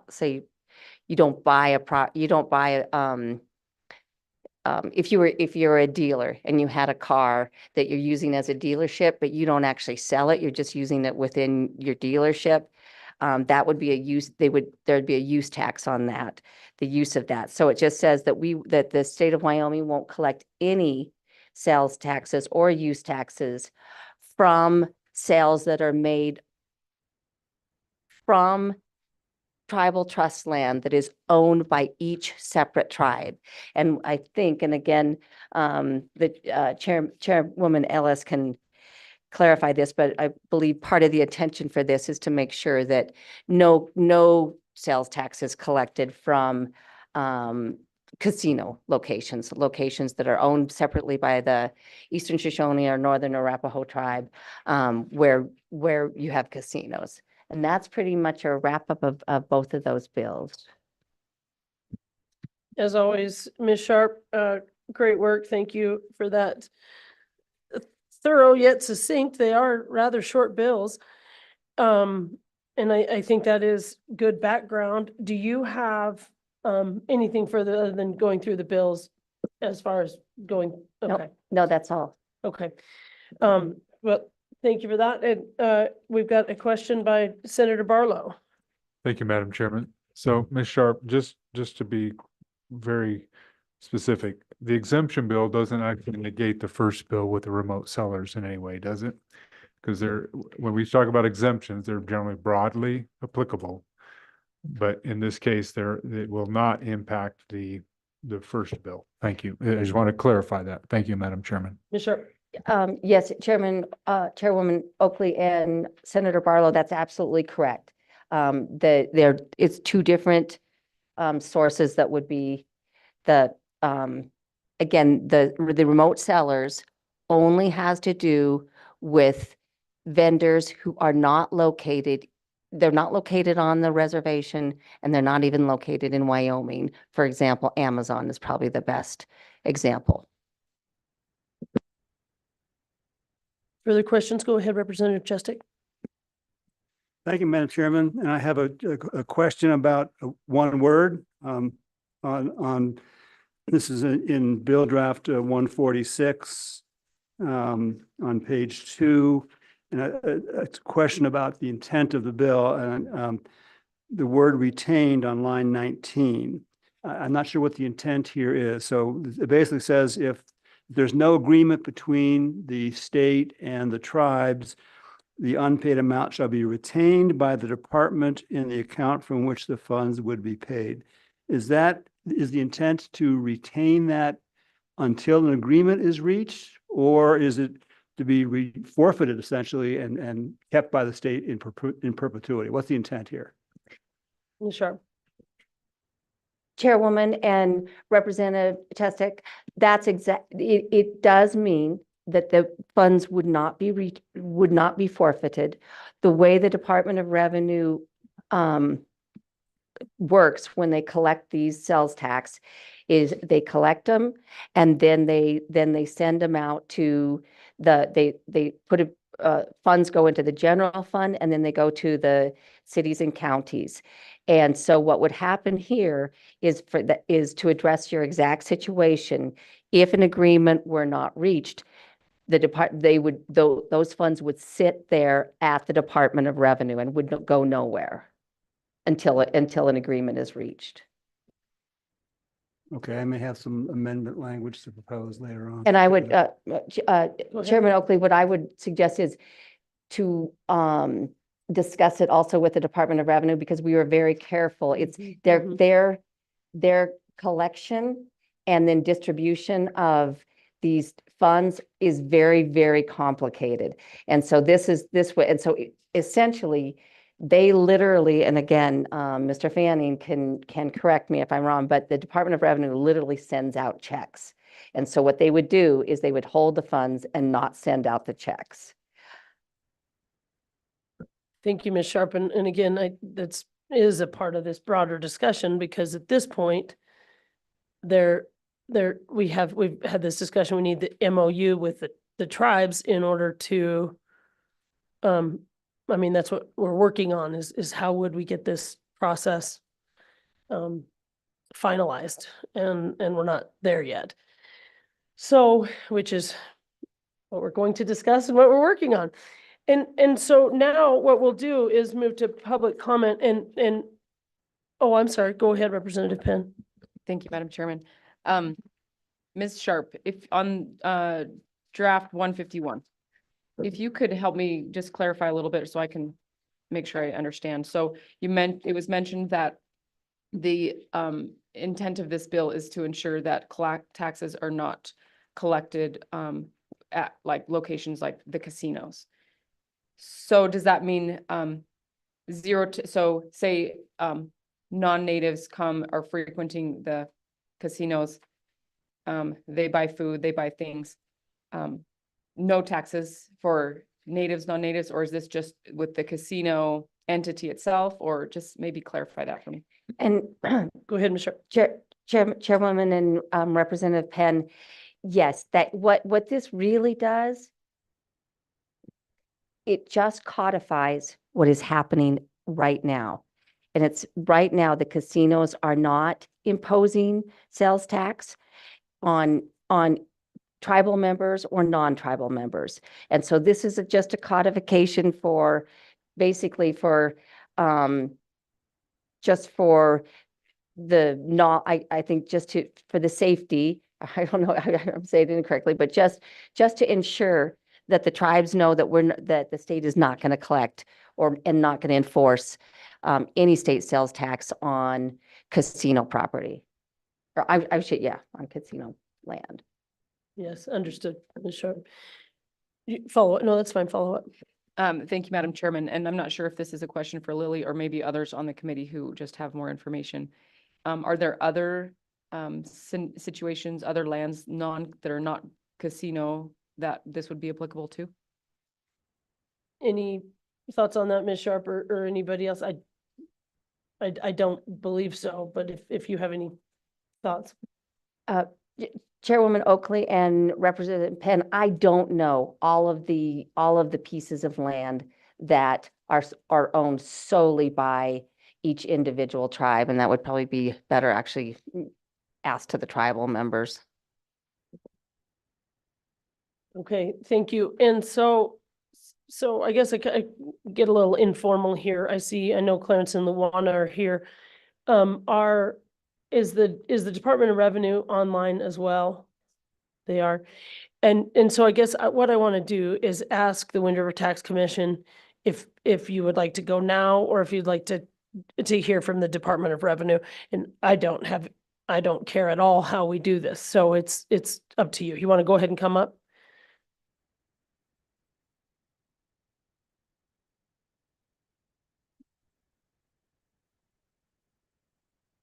Good morning. Thank you both for being here. If you would introduce yourself and then go ahead and proceed with testimony.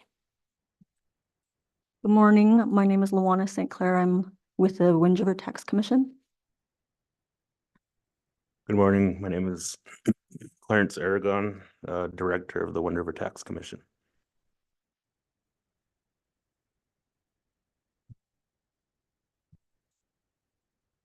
I've prepared testimony, so I'll go ahead and just read it. This is dated October 2nd, 2024. Greetings, Select Committee on Tribal Relations. We're so thankful to be here to continue discussions regarding the two presented bills, LSO 151 and LSO 146. Our program has been working closely with the Department of Revenue and the Shoshone and Arapaho Business Councils to discuss all possibilities in forming an MOU that will outline a revenue sharing agreement between the Shoshone and Arapaho tribes and the state of Wyoming. There are several factors in forming an agreement, such as respecting each tribe's interest, determining what tax rate could potentially be implemented on the reservation, and how revenue would be distributed. In our research, we have discovered the Department of Revenue distributes to each county in the state of Wyoming based off of population. In short, X amount of citizens means X amount of tax dollars distributed. In Fremont County, there are 39,234 citizens according to census data. Each town's population is as follows.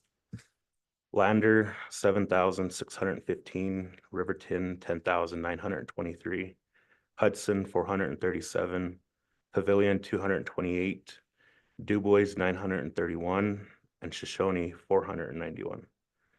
Each town accounts for 20,625, meaning there are 18,609 citizens accounted for. We have obtained enrollment figures from each tribe, and there are 15,180 enrolled members to the Shoshone and Arapaho tribes. Following the current distribution model, if an MOU is formed between the state of Wyoming and the tribes adopting the current sales tax rate of 5.5%, we believe the reservation would receive the highest revenue distribution in Fremont County. For clarification, if an MOU was formed in 2020, when internet shopping began to trend, the tribes would have received $881,000 in 2020, $1.2 million in 2021, $1.4 million in 2022, $1.5 million in 2023, and $1.7 million in 2024. Thank you.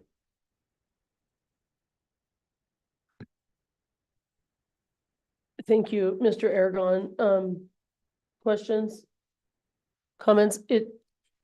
Go ahead, Senator Case. I appreciate the methodology. It kind of mixes two things, because the population of towns is where the number of people that live there, irregardless of their affiliation, and the population for enrollment is, of course, enrolled members. So there could be overlap. You could have enrolled members living in towns and enrolled members living in the county. So I'm not sure that's a perfect measure. I'm thinking about it as a working measure, and keep thinking about it. Thank you, Senator Case. Yeah, and I'm not sure it captures how we currently do sales tax. But which is fine. Again, it's an idea. It's a benchmark to look at those numbers, certainly. And then do you have more, or are you gonna, do you want to speak, Luana, or I don't want to? We just received enrollment figures directly from the Shoshone Enrollment Department, and they're pretty accurate. And they even break it down how many enrolled members live in Lander, Riverton, and outside of the reservation. Sure. Yeah. So I appreciate the accuracy there. It's just how it fits into the tax collection. And so so looking at the bill drafts that we're discussing, do you have specific thoughts on each one? And do you have them? Yeah, 146 and 151. Do you have testimony or comment on those for us? Oh, I'd like to say I'd appreciate all the work that's been going into these bills. But as far as our program, I think this can either go one or two ways. And it would only be right if we were treated as a town, as a state, and receive that tax distribution based off of population. And I know that the figures may be overlapped, they may be skewed, but we also have to consider that there are non-tribal members living on a reservation. And where are those tax dollars going? Right now, it's being collected by Fremont County. So I know we're not here to negotiate today, but I think allowing this conversation to keep going just based off of enrolled members, it would account for non-tribal members living on the reservation. And like I said, I think that's only fair, is that we're distributed tax dollars based on our enrollment figures. And if that doesn't go anywhere, then I would advocate for tribal members to just be totally exempt from a sales tax in the entire state of Wyoming. I appreciate that, Mr. Aragon, but we've had the discussions on how do you how do you know that? How do you quantify that? So I mean, the current process is this exemption form, because if not, when you ring your credit card, there's no way for that seller to know, to not collect the tax, right? So trying to figure out, how would we manage it? How can it be administered? Is there any further discussion as far as, as far as the MOUs for the remote sales collection? No, I have no further comment.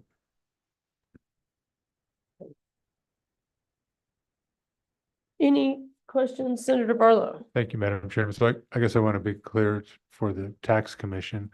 These bills have come to you. You've had time to, have you received guidance from the various, the two business councils about what their feelings are? What I don't want to do is this committee advance these bills, which we hope are doing something that is to your benefit, you're agreeable to assist in this process, and then find out that we're not sure what the level of support is. And I know it's not fair to maybe put you on the spot, but you are the representative of the tax commission right now. So can you give us some sense that, yeah, this is something we want to see advance and the conversation continue? Thank you, Madam Chairman. Thank you. Mr. Aragon. Thank you, Senator Barlow. As much as I'd like to answer, I think I have to consider that we're currently going through elections on the reservation. So the business council today can't speak for the business council in 2 or 3 months. So I would like to table these bills if possible. And then if there are new elected members, bring them up to speed. And then hopefully meet on this next year.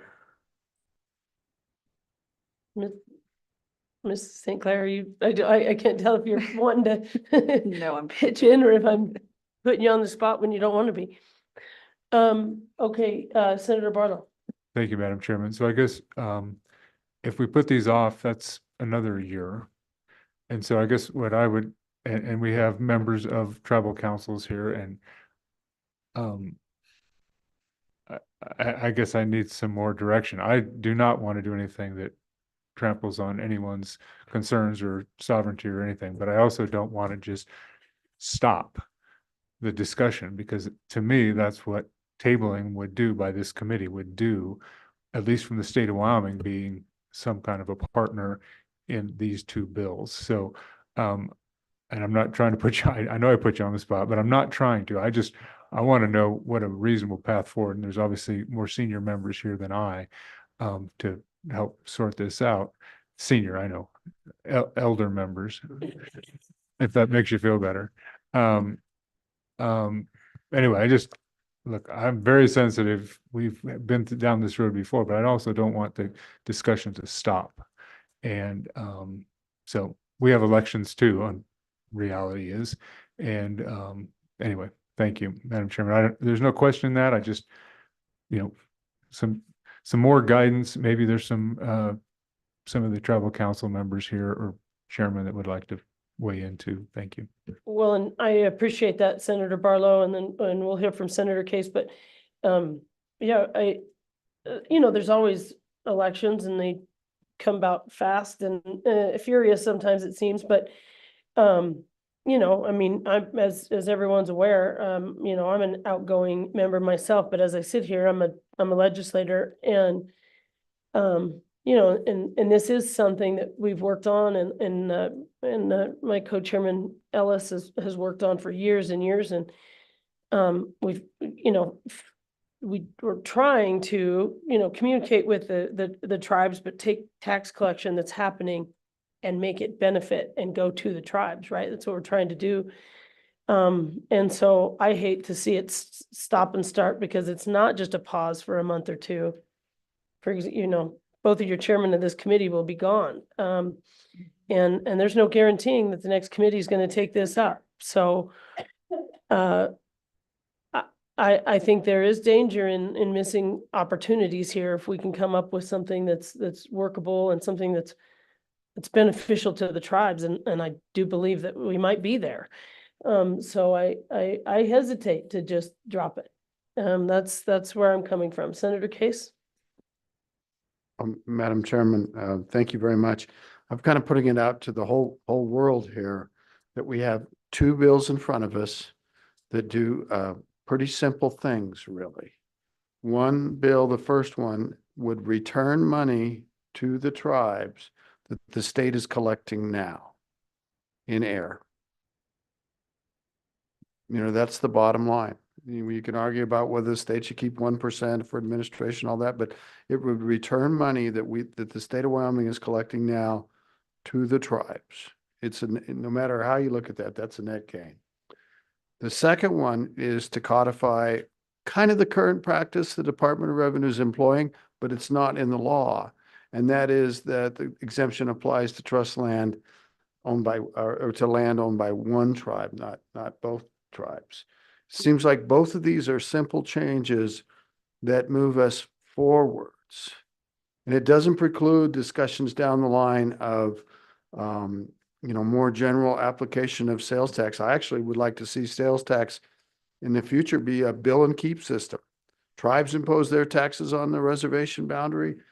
We don't care about the color of the skin or the heritage of the person making the purchases, but they retain that revenue. But I'm worried that we're at the precipice of, we've done some good work and we have very de minimis changes that actually are not going to do anything but return more money to tribal governments. That's the net effect of it, all of these.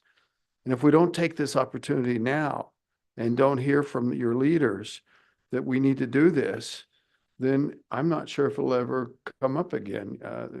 I'm not that patient. I'm getting too elderly, according to my colleagues. But I hope we could move these two forward. Madam Co-Chair. Madam Co-Chair. Thank you, Madam Co-Chair. I think echoing all the concerns, another thing that we also need to be mindful of is our duty to the state of Wyoming. I think something I've had a concern with all along is what if a tribal member brings a lawsuit against the Department of Revenue and says, you're impermissibly collecting this tax from me, and all of a sudden for some, if the state of Wyoming were to be found liable, they'd say, well, how much money did you collect? And then we'd have to figure out a way for Fremont County to come up with that revenue and back pay. And so to me, at least this starts putting that money away and says, yeah, we've got it. We're hanging on to it. We know we collected it impermissibly.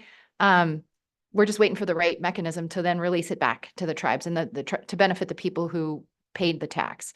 And so that's, I think, what we're trying to get after is we have a duty, I think, to be mindful of that. And that's where this issue, every year that we kick it out, just makes me nervous because we've been just grappling with options for solutions and we're still not there. And so, I mean, I feel that as an elected member for the state of Wyoming, we're trying to do the right thing by the state and by the tribe. So that's just another consideration for my colleagues of our duty to the state.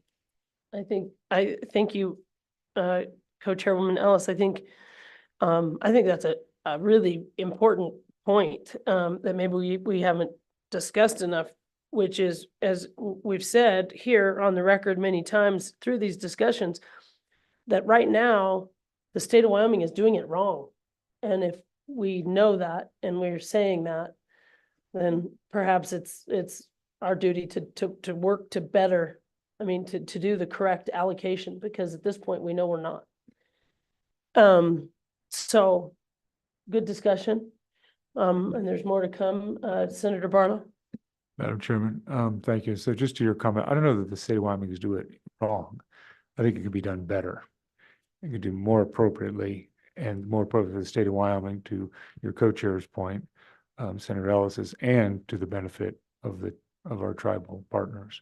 So I'd be cautious about saying wrong. I just say it can be done more judiciously and more prudently.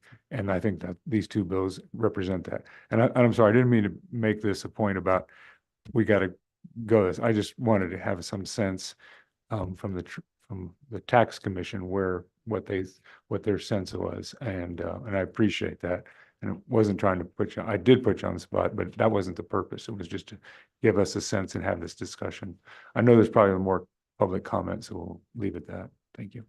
Thank you, Senator Barlow, and I do think there is We've heard from the commission but there are a lot of tribal members and here and leaders in the audience, so I'm sure we will hear some more perspectives going forward. So thank you all for being here. We appreciate it. So I think probably next, we've got Mr. Fanning, and do we have Director Henson as well? And then from there, if we do, then they can hear me. I don't care, same thing, if who they would like to testify next, if they would like. Go ahead, Senator Case. The members made a lot of statements, myself included, while the tax commission was sitting here. I don't know if they wanted to respond at all, or that, then it's okay if they don't, but you sound like you're moving on to the next item. Thank you, Senator Case. I certainly was. I feel like we've asked them, and I know Mr. Aragon said at one point, I've given my testimony. So I guess last shot, and if not, that's fine, and we'll move on. Thank you, Madam Chair. As far as the bills go, the Wind River Tax Commission still supports a revenue sharing agreement, which would be built around LSO 146. Again, we'll have to get a motion passed by the business councils. So that's where we sit right now. We're in favor of a revenue sharing agreement if it benefits the tribes. Great, thank you. All right, thank you both, and we will move on. And so who do we have? What is it, administrator? What? President. President. Mr. Fanning, if you will introduce yourself and proceed with testimony. We always appreciate you being here and bringing your expertise. Thank you for being here today. You're certainly welcome. Thank you, Madam Co-Chair, Madam Chair, members of the committee. Brett Fanning. I'm the Excise Tax Administrator at the Wyoming Department of Revenue. I just have a couple comments that Director Henson, she is in meetings all day today. She wishes she could be here, but we did collaborate on these bills together just for some discussion before she went to her meetings and in previous weeks as well. I had been in conversations with Mr. Aragon because he had done a ton of research, as he illustrated before. Just have a couple administrative points on LSO 146, that working draft, point 3.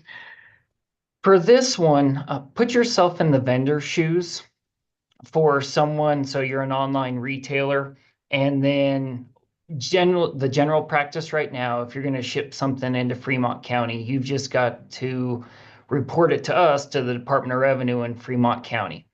So now we would be asking those vendors if they are shipping something into Fremont County, okay, you've got to acknowledge that. And then you've also got to acknowledge if you're shipping it onto the Wind River Reservation. So just a consideration for our vendor that it is going to take some educating on behalf of our vendors to know if they are shipping items to the reservation, that they've got to code it to that specific code as opposed to Fremont County. So that's an educational piece for our vendors, but just wanted to outline that so the committee is aware. It will be a partnership with our vendors to make sure that they are collecting and reporting the tax correctly. Next point I have is, so we've talked about this bill with remote sellers. I'm sorry to interrupt, Mr. Fanning. Madam Co-Chair, I think has a question. Go ahead. Thank you, Madam Co-Chair. I did want to interrupt at that point. I think we've had this conversation before, Brett. Like, part of this is the U.S. Supreme Court created this mechanism. And so I do think it would be helpful for large retailers to be aware that these rules that were set up when we didn't have online commerce or e-commerce, for them to start communicating with members of Congress. Congress could fix so much of this and make things clearer. I mean, so to me, it achieves that objective too. So I just want to be clear, like, we've thought about it, like my sympathy for the online retailer. I'm like, well, I'd love it if they would lend a hand and talk to their members of Congress and say, hey, we need your help fixing this. I think that would be wildly beneficial. But I mean, or And again, we've talked about that. If there were the right case to come up, or if they were to complain, then yeah, just the laws just don't reflect how we do business anymore. So that I just am not so sympathetic to that. It's going to be more work for them. I get it. And thank you for that, Madam Co-Chair. And go ahead, either if you have any comment on that, Mr. Fanning, and if not, just proceed. Thank you, Madam Co-Chair. Yep, I'll just proceed as well. Companies can have multiple NAICS codes in our system. So when they register with us, it's on a form, what type of business do you have? And the Department of Revenue staff, we do our absolute best based on their one sentence description on what they are doing in our state. And to piggyback on that, for example, you can have big box retailers that have multiple sales tax licenses with us. One of those is for their brick and mortar store, and the other one is for their online presence. And so it's just something to be aware of. Representative Penn kind of asked this question last time related to, okay, so what happens when they actually come into your state? So just as an administrative practice, we will do our absolute best that we're focusing on those remote sellers. And if that's the way they're coded with that NAICS code in our system, that the distribution does get to the appropriate bucket, kind of like we were talking about. There was a question related to kind of those buckets. Yes, it would require IT programming for the Department of Revenue to hold, I guess the word was retain this bucket even if there is an MOU or an agreement in place. We've got to get this into its own bucket before we send out checks, as was explained below. When an online retailer does send something to the reservation, and as this working draft outlines, online retailers would also be collecting sales tax from folks that are living on the reservation that aren't enrolled tribal members. And this is something that the governor's office had kind of outlined in the prior meeting as well, is there would be actually appropriately collected sales tax that is occurring on the reservation. This current bill draft would then put that sales tax in the same bucket as all the tax that was erroneously collected from tribal members for disbursement to the two tribes. Again, that's a legal question for minds that are much more inapt to that than I am, but it is a question, and it has been raised a couple different times. I did a little research before this meeting, and kind of going back to the sympathetic to the vendors. So in July of 2024, so that I thought that was a good month to review, there were 4,277 vendors that reported sales tax to Fremont County.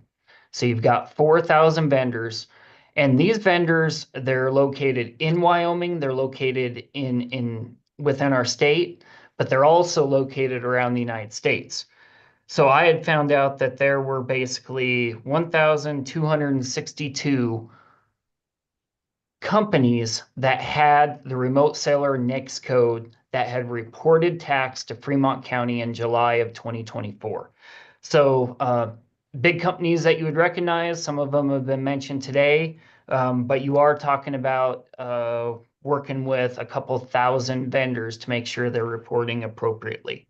So right now we had, in July of 2024, 1,200 plus vendors that were considered in our system as remote sellers that shipped into Fremont County. Just something to be aware of as well. I had one note: if this bill draft were to progress forward, the effective date. I know this bill draft generally hasn't been worked on because it was one we've been talking about for a while, but it does have an effective date in the past. And so the Department of Revenue with the IT programming that would be implemented here would obviously needs to be something in the future, but July 1, 2025, a couple months of IT programming is probably not feasible for us. And so in collaboration with Director Henson, maybe July 1, 2026 is a date that would be possible to get that IT programming in place for us. I know the Wind River Madam- Tax Madam Commission. Co-Chair? Mr. Fanning, if you give us another pause, go ahead, Madam Co-Chair. Thank you. I hate interrupting your presentation, but a couple of issues have come up. Talking about on the 1%, retaining 1% to cover the cost of administrative expenses. I was curious if we were to insert the words no more than 1%. I think that would communicate to you that if in the future, once this is up and running and you don't have a ton of administrative expenses, that you would reduce that amount to really just cover that expense. And then, future legislatures could look at whether or not it's a 0.5% or less or whatever, but that's one amendment. So I want your feedback on that. And then I have another follow-up about the effective date. Okay, if you'd like to respond or thoughts on adding the language not more than 1% in there, Mr. Fanning. Thank you, Madam Co-Chair. Madam Chair, that language is actually unique to us. So if you take a look at that line on page 2, lines 14 and 15, so the department shall retain 1% of the revenues distributed under this subsection to cover the administrative expenses and costs. With our normal sales tax distribution statutes, that language is a little different. When we have the 1% admin fee for most of our taxes that we collect, the Department of Revenue doesn't get to keep that. We generally do not get to keep that. And it's usually transferred to the general fund for the vast majority of our taxes. So first point there, Madam Chair, is that is unique language to this bill. The second point is, yes, you are correct. Once this gets up and running, that IT cost is generally going to be a one-time investment, and then the costs are certainly reduced after that. So the department really doesn't have any consideration if you lower that. But it does go back to the second point where this is a little bit different than the normal language we see in statute. So thank you, Mr. Fanning. Perhaps we should maybe just look at it and have it reflect current statutory language. Would that make sense? Madam Co-Chair, yes, ma'am. Okay, we can look at that as a change. And a further question or a follow-up, either one? Yeah, the effective date. Thank you for catching the typo on the 2024. But I do have concerns about pushing it out to 2026. That seems like a long, long time, 2 years to get the reprogramming done. Is it really going to take that long? Mr. Fanning? And, sorry, Madam Chair, it's not customary, but we look at January 1st sometimes as an effective date. So I don't want to push that out to 2026. That just seems so far. Thoughts, Mr. Fanning? Thank you, Madam Co-Chair and Madam Chair. So when we go into session, it's going to be March of 2025, if I'm correct there. And then July 2025 is generally not feasible for our IT staff. So if January 1, 2026 is a good placeholder for now until I can get some IT fiscal estimates, that is definitely much better than the date that we have in the bill draft.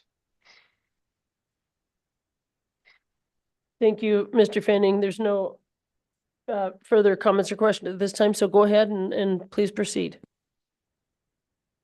All right, Madam Co-Chair, so just final closing comments here. So it is, we're the administrative agency for this, and we do rely on our vendors to correctly and report that tax to us. And so we will do our absolute best.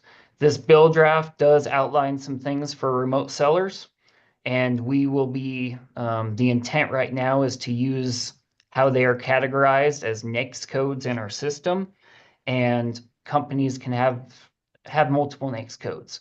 But that agreement that will go into place with the tribes that will require a bunch of collaboration from several different entities is also going to be a key component of this as well. Because we can, once we get the IT work done to get this tax in the appropriate buckets, Then it's the second part of this bill is having that agreement with the tribes on the Department of Revenue's got this bucket. How much are we sending each tribe from that bucket? Knowing well that right now there's kind of this two-part test here where currently there could be tribal members that provide exemption certificates to online retailers. And I know they're out there, I've helped them. But I also know that there are tribal members on our reservation that have not done that, and they are being charged sales tax erroneously. But it's not that the online retailer is a bad company or anything along those lines. It's just they don't have the documentation to not charge the sales tax. So I don't know how much revenue that we are talking here. I just don't. Mr. Aragon did provide population figures, and if population is a good estimate of how much online purchasing is going on the reservation, we have no discrepancies there. But I just don't know how much online purchasing there is on the reservation. So, and with that, Madam Co-Chair, Madam Chair, department stand for any questions. Thank you, Mr. Fanning. Questions for the Department of Revenue? No questions at this time. Thank you for being here. And of course, if you're willing to, we'd appreciate if you would stand by as this conversation continues. All right. So I think that we're at the end of the people that we have scheduled to testify. So public comment, and I know again, there is interest in this issue. Maybe not as much interest as I thought. Go ahead, Mr. Yu. Go ahead, Councilman Kim.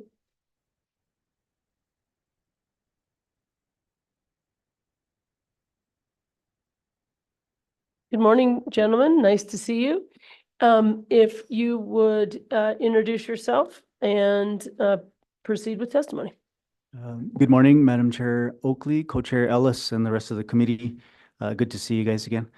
My name is Mike Yu. I'm the Vice Chair of the Eastern Shoshone Business Council. Good morning. I'm Jared White-Bull with the Northern Arapaho Business Council.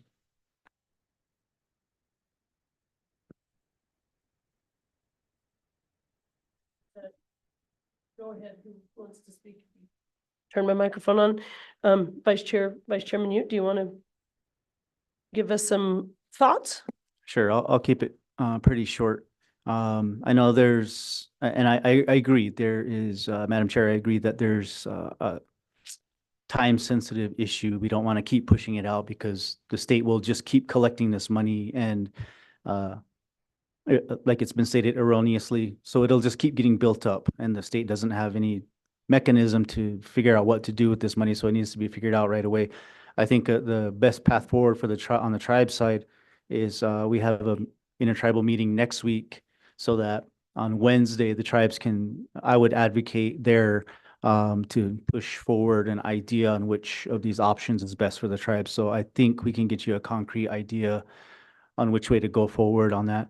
The other issue that I wanted to raise is that it's a tricky issue if you're trying to think of it as the state is trying to impose its will on the reservation, and this is not the case. It's actually on the vendors. The vendors are the ones that are in charge of reporting on whatever is being collected. It's not the state trying to impose a tax on these online sales. And again, it's online sales. It's not a point of sale thing. So when the vendor charges somebody, they usually have an auto-populated system that brings up wherever you live, and then it charges the sales tax on that person. And then the vendor itself is in charge of getting it out to the state. And that's where it lies. And now you just have the state collecting this money that it's just kind of rolling in. So now there has to be something codified to tell the state what to do with this money. So personally, and I can't speak for the rest of the business council or Northern Arapaho tribe, but I would be in charge of 146. I think that's going to be probably the path for now. It's broad enough so that this money that like Administrator Fanning said, it gets collected in this bucket and it's just sitting there. If there's no agreement with the tribes, at least this money will come back into the tribes. If there's no agreement, or if the tribes don't agree on anything, it'll just sit there until there is an agreement. And I think we're personally, I think that's probably the path to go. So thank you. And again, I think I will advocate that we make a move on this next Wednesday. Thank you, Vice Chairman. You just, 1 second, Senator Kale. So I think you just said it very well, Vice Chairman, that so the vendors are doing this. And so what we're trying to find is if we create a statute, then then they're legally required to start complying. And without that, we don't have that. We don't have that framework. So this moves that needle. So I think that was well articulated. Senator Case. Madam Chairwoman, thank you very much. I think I want to make sure that we're all clear on one thing. If we don't act, the money doesn't accumulate for the benefit of the tribes waiting for a future action. I think that opportunity is lost and gone. And correct me if I'm wrong, Mr. Fanning or anybody else, but so the money's just not piling up and ready for an agreement to put it back. We're just not going to get it. Am I correct on that? Thank you, Senator Case. And I mean, I certainly would agree, and notice that we're already talking about moving the dates out, right? Because we've been working on this, because there is work that has to be done. But I think that's an important concept, which is this bill starts making the bucket, and until there's a bucket, it's not going to accumulate towards, for the tribes. So any further questions for Vice Chairman? I have a question. So, we're really delving into 146, which is good. I think that's important. Just to throw out there, if you had any comments, I kind of think, I mean, it's certainly a different concept, but I just wanted to see your thoughts on 151. It seems to me important for us for the state not to somehow accidentally interfere, to have that it doesn't affect the tax collection that's happening currently at the casinos. Anyway, so any thoughts about that on 151? Thank you, Madam Chairman. I believe it's essentially a codified version of what's happening right now. It's a little difficult because I don't know what the state mechanisms would be to officially make sure that there's no like differentiating between the taxes that are collected between the tribes and what might be collected from the state. I don't know what mechanisms would be set in place to actually confirm that. And to me, it just felt like it was a little bit more complex than it seems on the surface. I mean, it's what we're doing right now is I wouldn't say working, because it is the online part that is a little difficult. But if you try to exempt only, you'd have to like geofence, or I'm not sure how it would work around the borders of the reservation. To me, it seemed like there's a little more work involved with that. And what's happening now, I think it makes more sense to the money that's being collected, that it just comes back to the tribe instead of trying to exempt the like the trust lands and things like that, if I'm not mistaken, for LSO. And I don't know. To me, it just seemed a little complex. Thank you, Mr. Vice Chairman. And so Councilman Whitebolt, if you would like to give us testimony? Yes, so I know we touched on this a couple years ago, during my last term. And, it's from talking with few of the current council members and our tribal liaison, it shows that the Northern Arapaho is in favor of these bills, because it is a starting point. We can amend and make corrections later on, because obviously we all do that at some point or another, because there's always that one small detail that we always forget about. So sorry, someone brought their friend. But it's just a starting point. That's how I see it. And, I'm pretty sure a lot of people will see that as that. Just to get the ball rolling so that way nothing is sitting around or being lost or not being accounted for. The only thing that, would make note on is just the trust land part. Because our neighbors, Shoshone Tribe, have trust land, Arapaho Tribe has trust land. Then there's trust land that both tribes share. So, and in the language, it says one tribe. But there's two different tribes and then there's a median where we share that trust land. So just something to make note of. But, it is a good starting point. It does bring, it puts it on the table, basically. And it shows that, like, okay, we need to communicate, we need to learn, because, these are our counterparts. At the same time, we're all citizens of the state. So it's your guys' duty to the state, and it's our duty to the tribes, but we're also we have a dual citizenship, basically. But, I'm highly in support of these, just due to the fact that, it is a starting point. Then, you guys are facing elections too, and us, but at least it won't be dropped or not revisited or anything, because there's no telling what, the vision is with the next legislature or the next councils. So at least we'll get this going and get the ball rolling, so that way we have something to say, okay, this is going, this is in progress. Now we got to finish it up and disperse, because, it was wrongfully collected, but, it's just the historical things that carried on that we just slowly need to chip away and say, okay, this is 2024, not 1800s, not 1900s. So we just need to revise a lot of things, because there's a lot of separation, or red tape, as some people would call. But it'll give the opportunity for the state to actually recognize the tribes as an equal instead of a independent, source. Because we're all in this together.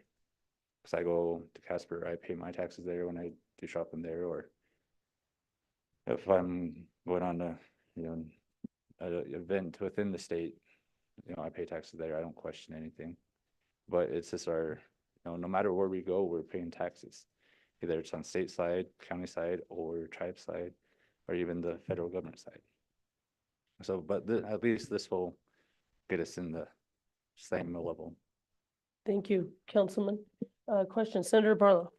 Thank you, Madam Chairman. So I appreciate the comment about lands being held separately by each tribe and then some joint lands. So should this language, and I'm looking at 151, actually say benefit one tribe or both tribes? I mean, are instances where a business would be on a jointly held trust land where they would not be specifically exempted? Because that's what we're trying to get to, is exempting all of the use and sales tax on the reservation, aside from the remote, because we've got to deal with that in a little different way. So is there a need to have it to say, not to be specific to one tribe? Thank you, Madam Chairman.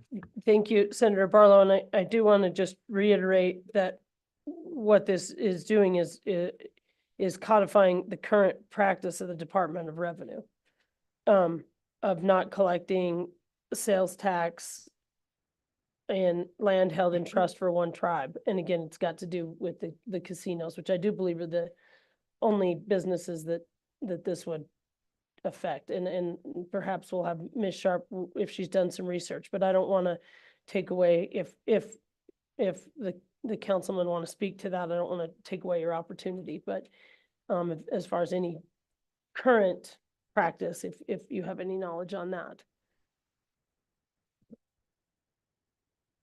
Chairwoman Oakley, I don't. It's my understanding that the Department of Revenue doesn't enforce collection of sales taxes on the reservation. And by that, I mean here physically on the reservation. So right now, it's my understanding that they don't collect sales taxes, don't enforce sales tax collection anywhere on the reservation. But they don't enforce it. that doesn't mean that vendors don't pay it in, but they don't enforce it irrespective of who owns the land. But that's my understanding right now. Okay, thank you. And any comment on that, Councilman? Go ahead, Vice Chairman, you. Yeah, Madam Chair, I think that kind of goes back to what I was saying is it's a little murky, and I believe that that needs to be we can discuss that next week. I think there's also issues with home site leasing. What does that do for tribal members of one tribe when they obtain a home site lease? Are they now not exempt? Are they still exempt? There's other different types of leasing that may come into, I mean, these are legal questions, you know, above my head. So I think, like I said, I think next Wednesday we can also discuss what might entail that. Sure. Thank you. Go ahead, Just to Madam Clerk. to just catch us all back up on why this bill exists, as we were talking about what the agreement would look like, and I think we're all a little, you know, we all kind of want to get our head around what an agreement might look like, but don't want to get too far ahead of ourselves with legislation. But the question came up, you know, when it's joint tribal trust, if the tribes come up with an agreement of how the online disbursement should go, maybe, you know, we just don't want to upset the apple cart. But then the question came up, well, what about, you know, Northern Arapahoe's Casino, you know, very strong sentiment that those revenues, if they were either tribe were to enforce their own tribal sales tax, that wouldn't be shared between the tribes. So that's why this exists. I would agree with Ms. Sharp that tax is collected on joint tribal trust right now for some businesses that exist physically, but the Department of Audit will not go in there and audit or enforce it if there's any question about whether or not they're adequately capturing that tax or not, or collecting it. But I think what this bill also seeks to provide is, say in the future, you know, we don't have an indication that Department of Revenue or Department of Audit have a desire to go into either casino. But what if a future governor says, yeah, why aren't we collecting from, you know, the non-Indian visitor that's buying stuff from your gift shop? They could do that. And then all of a sudden we'd have all these questions. So like what we're trying to do is codify it now because that's the practice. And forward looking, I certainly would hope a governor wouldn't want to start doing that and directing his agencies to do that, but they could. So that's what this is seeking to protect, is the status quo, at least in the small chunks where we thought there was pretty common consensus. So Eastern Shoshone exempt, Northern Arapahoe facility exempt, done. And then, but the joint tribal trust, you know, leave that as it is. So I just want to provide that backstory and then my opinion on why I think this is very important and timely and necessary. Okay, go ahead, Councilman. Madam Chair, you know, yeah, I agree with, you know, what's everything that has been said, but, you know, 151, we will have to sit down and actually get everything, all the I's and T's dotted and crossed before we get the full, excuse me, the full support on 151. But the online, you know, is a good starting point. At least it's on the table, so that way it's not being lost and being, you know, I guess dispersed to other areas. Sure. Thank you, Councilman. Any further questions? Go ahead, Representative Penn. Thank you, Madam Chairman. So to each of you, is it your desire that we move 151 forward today or not? Go ahead if either one of you, and we just keep going back and forth between these. When 151, of course, being I know you don't have them in front of you. I was gonna, you know, being the one about the, you know, land held in trust for one tribe. Yeah, Madam Chair, I can't speak for the Business Council on that one. That wasn't, again, further discussion is needed. So today I can't give you a definitive answer. Thank you, Vice Chairman. Madam Councilman. Chair, I concur. Thank you. Further questions or comments for the councilman? Well, thank you, gentlemen. We appreciate it. Good discussion. Further public comment on sales and use tax? Okay. Well then, with that, I will close public comment. Committee, what is your pleasure? Madam Chair, I think this is our last meeting. So, you know, if there's conversations that occur next week and some consensus reached, I I don't think it's appropriate for us to ask management council to meet again. We've already asked for an extra day, which we got in August. And I'd be looking for some discussion with Senator Case before we move any of these, but one option would be that we move both bills and then await a decision from both tribes or more feedback. And then decisions can be made in January when everybody gets together. And I very much believe, and I've seen my Senate colleagues live up to their word. If a bill's not right, but it's there, that's a conversation that these members could bring in the Senate and say, yep, we moved them along. They're fine. I mean, they're drafted well. These are good work products, but just recognizing the timing of working with our tribal partners and their governmental schedules, we could advance both bills today and then await future guidance. And if neither tribe is, wants to move them when the session comes, we could have that conversation then. Thank you, Co-Chairman Ellis. I think that's important just to, and we've certainly had the discussion here today, but understanding the legislative processes, procedures, that if we drop it at this point, dead until another group brings it forward. So just talking about how can we work it so that, we certainly take the input that when you guys meet, but if we don't move something forward today, just understanding that opportunity is lost. So Senator Case, did you have thoughts?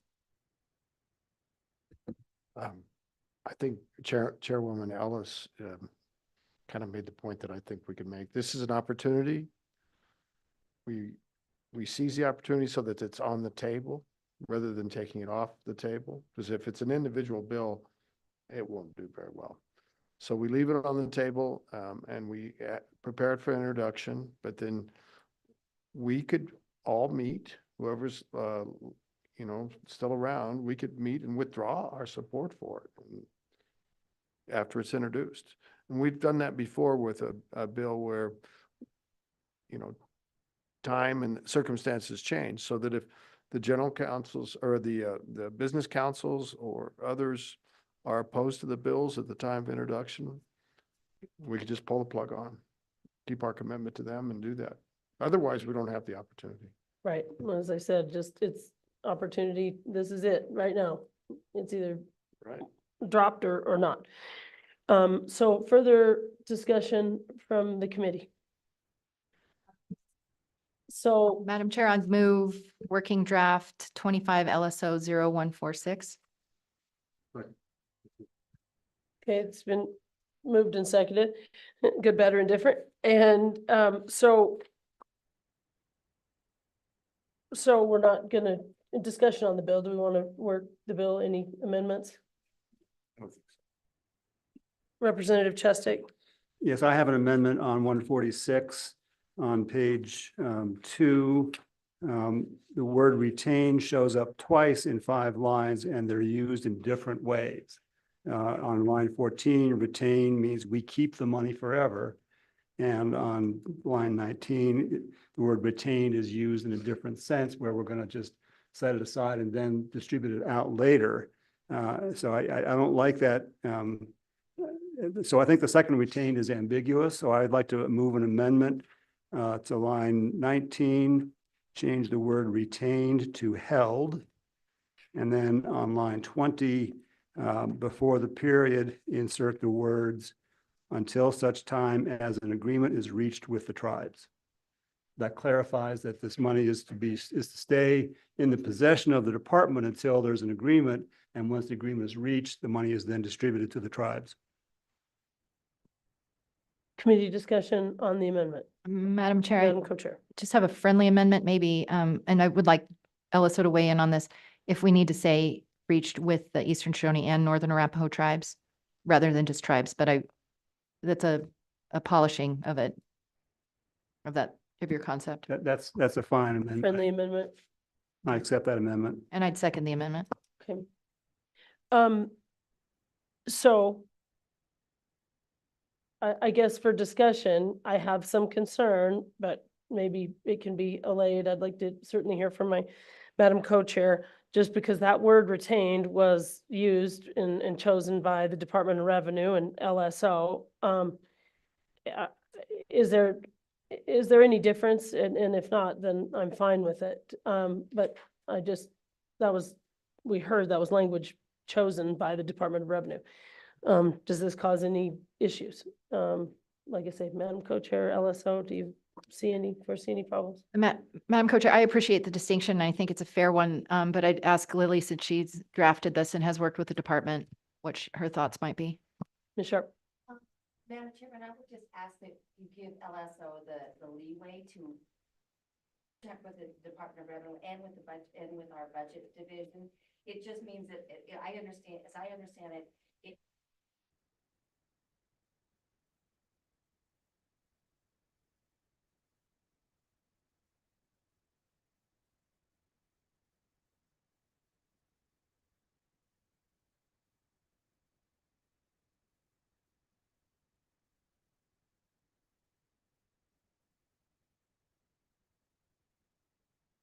Okay. Madam Co-Chair. You know, I think it's important for us to be really thoughtful about language, especially when you think about bills that affect a broad number of people. When they're reading the law, they want to make sure they're complying. This is an administrative thing. I mean, this word applies to what the Department of Revenue does with this money. So I don't want to get wrapped around the axle too much, because I think we've made our intention pretty clear. You know, if down the road we start splitting hairs on what does retained mean, I mean, I'd hope that we're not in a position to do that, but this really doesn't affect the general public. This is an administrative directive, and I would hope that the Department of Revenue understands what we're doing. Okay, sounds good. Any further discussion on the amendment? All in favor, say aye. Aye. All opposed? That amendment has passed. Further amendments? Madam Co-Chair. Madam Co-Chair, I move to change the effective date to January 1st, 2026 on page 3, line 7. Discussion on the amendment. Seeing none, question being called, all those in favor say aye. Aye. Opposed, no. That amendment has passed. Further amendments, and if not, I have one. Somewhat conceptual, Ms. Sharp, but hearing this discussion about the retaining 1%, and that this doesn't match the statutory language, so it might be a little too rigid. The amendment would be to have LSO staff have this language match what's in statute elsewhere. As we heard testimony from the Department of Revenue that this doesn't match, and so this would actually create a different way of doing things, and would be a higher retention of money, it appears, by the department. So conceptual amendment to have that statutory language match what's already in statute in other places. Is there a second? Madam, point of order, I don't think as the chairwoman, you could make an I amendment, wasn't sure if I could. but someone could adopt your amendment. And so- Amendment has been moved. Senator Ellis has adopted it, and I'll give it a second for discussion. Okay, discussion. So, Madam Chairwoman, I understood from Mr. Fanning, and maybe he's still hanging out there, that the other cases where the word 1% is used, that goes to the general fund, right? And it's not the Department of Revenue's money. And I think that sounds a little bit more appropriate. We do that with other agencies that make a little money. We collect it into the general fund. But could we hear from Mr. Fanning on this fine point again? I apologize. Mr. Fanning, if you have any thoughts or clarification for us? Yes, I do. Thank you, Madam Co-Chair and Senator Case. So the language that we normally find in statute in the 3915-111, it says deduct 1% from the remaining share to cover all administrative expenses and costs attributable to the remaining share and credit for deposit by the state treasurer into the general fund for that amount. So that's generally what it says. So that 1%, in the vast majority of cases, that's not a bucket the Department of Revenue is holding for our expenses. So, Madam Understood. Chairwoman, Go could ahead, we Senator. just adopt that language in terms of this amendment? That is the amendment, yes. Okay. And so thank you, Mr. Fanning. Any further discussion on that, Senator Case, or anybody on the committee? Good. All right, thank you. The question having been called, all those in favor of the amendment, say aye.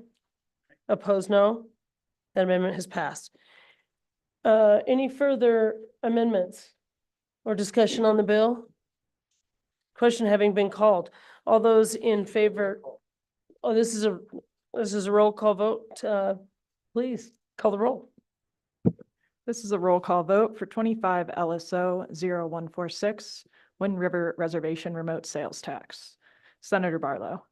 Aye. Senator Case. Aye. Representative Chestick. Aye.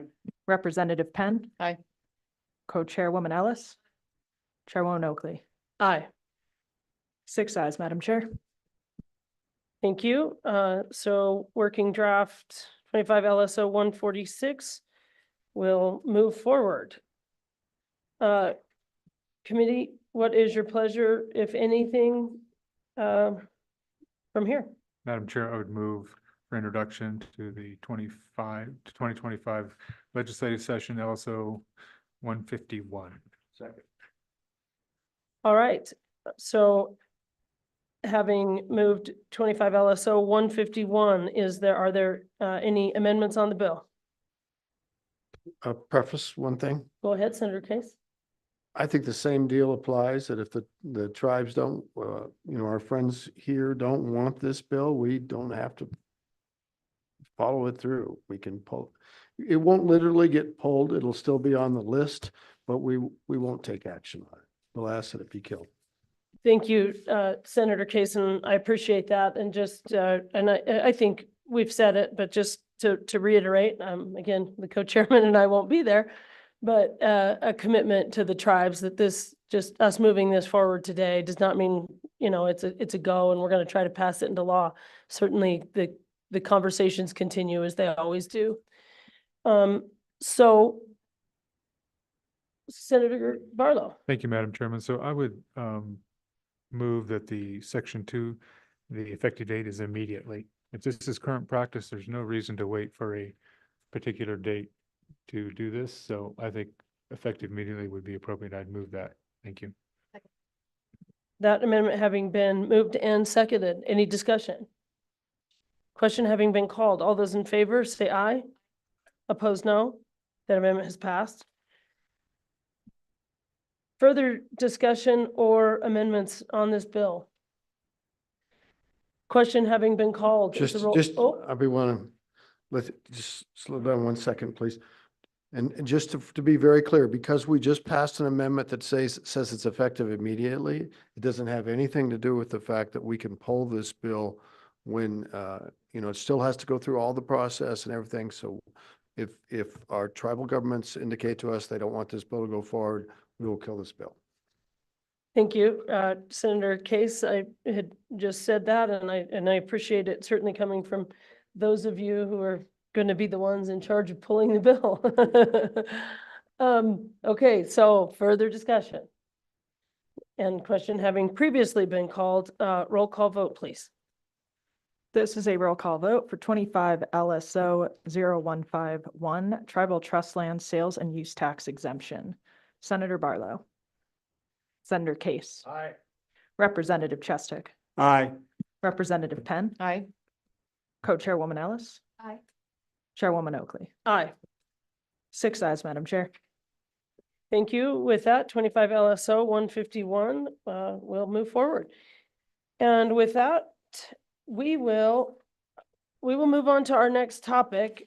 Being sensitive to time here, but we're moving on to education as a broader topic. And what I'd like to do is deviate a little bit just quickly from the agenda and invite Mr. Scotty Ratliff up. He's got an educational update. Apologies to the university. I don't think will take that long. And good, I think maybe good afternoon. I'm Scotty Ratliff. I'm with Senator Loomis's office. What I'd like to bring forward is kind of an unofficial report on Indian Ed for All. I think both Cale and Senator Effie were part of that happening. And in discussing it around the state with different people, it hasn't worked very well. There hasn't been very much happening. And so I kind of took it on myself. I met with Rob Black from the State Department of Ed. We met then with the College of Education. They made a commitment that they will put into place a segment of probably in orientation to teaching, where every teacher will get a bit of Indian Ed. They also made a commitment to look at Political Science 101, having a little bit about tribal government. Moving to another area, the Humanities Council has taken on the book that I helped co-author about 25 years ago, updating that. Clint Wagon and Katie Swistowitz have started it. I think it's nearly into production, but that's a tool that will be able to help explain what tribal government looks like. And the University of Wyoming is saying they're committed to putting a segment into political science where students that take government of U.S. and Wyoming will now have government of U.S., Wyoming, and the tribes.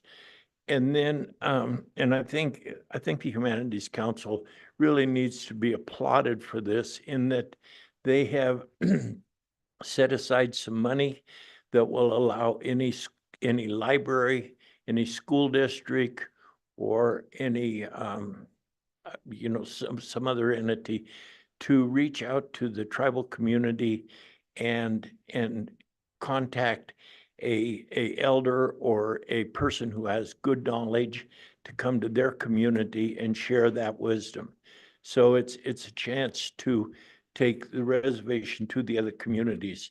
And then finally, I've met with the the community college commissioner twice, and yesterday got a really nice commitment from him that in 2 weeks or so, I'll meet with the Dean of Instructions, and I don't think that's their title, at all 7 community college, and ask them to move forward with similar commitments. So the whole notion is, how does the state of Wyoming become more familiar with the Wind River Reservation and its assets, and maybe even some problems. I think as knowledge is spread, problems start getting to disappear because of what's getting taught. So the last thing I'll say is, I think it would be really nice at the very next meeting, and I think that will probably be in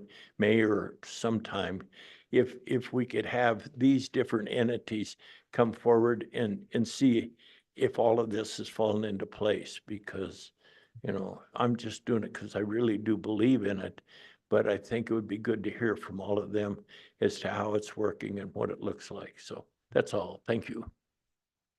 Thank you, Scotty, for your work and for your update. That's great stuff. And are there any, go ahead, Co-Chairwoman Ellis? Thank you, Madam Chair. I think we also need to loop in hearing from the School Boards Association and Education Association on how they've been helping get their teachers trained up so that they're actually covering the material. Same with school boards. I would say, in just kind of anecdotally, I have friends who tell me about the amazing things they're doing. I've a friend who's a teacher and brought a group of kids to the Wind River Reservation. I mean, just so much enthusiasm and really taking it to heart. And then you hear of others that, other schools where that enthusiasm's not there. It's really unfortunate. One thing to maybe add, so in addition to getting those 2 organizations, also maybe looping in We the People.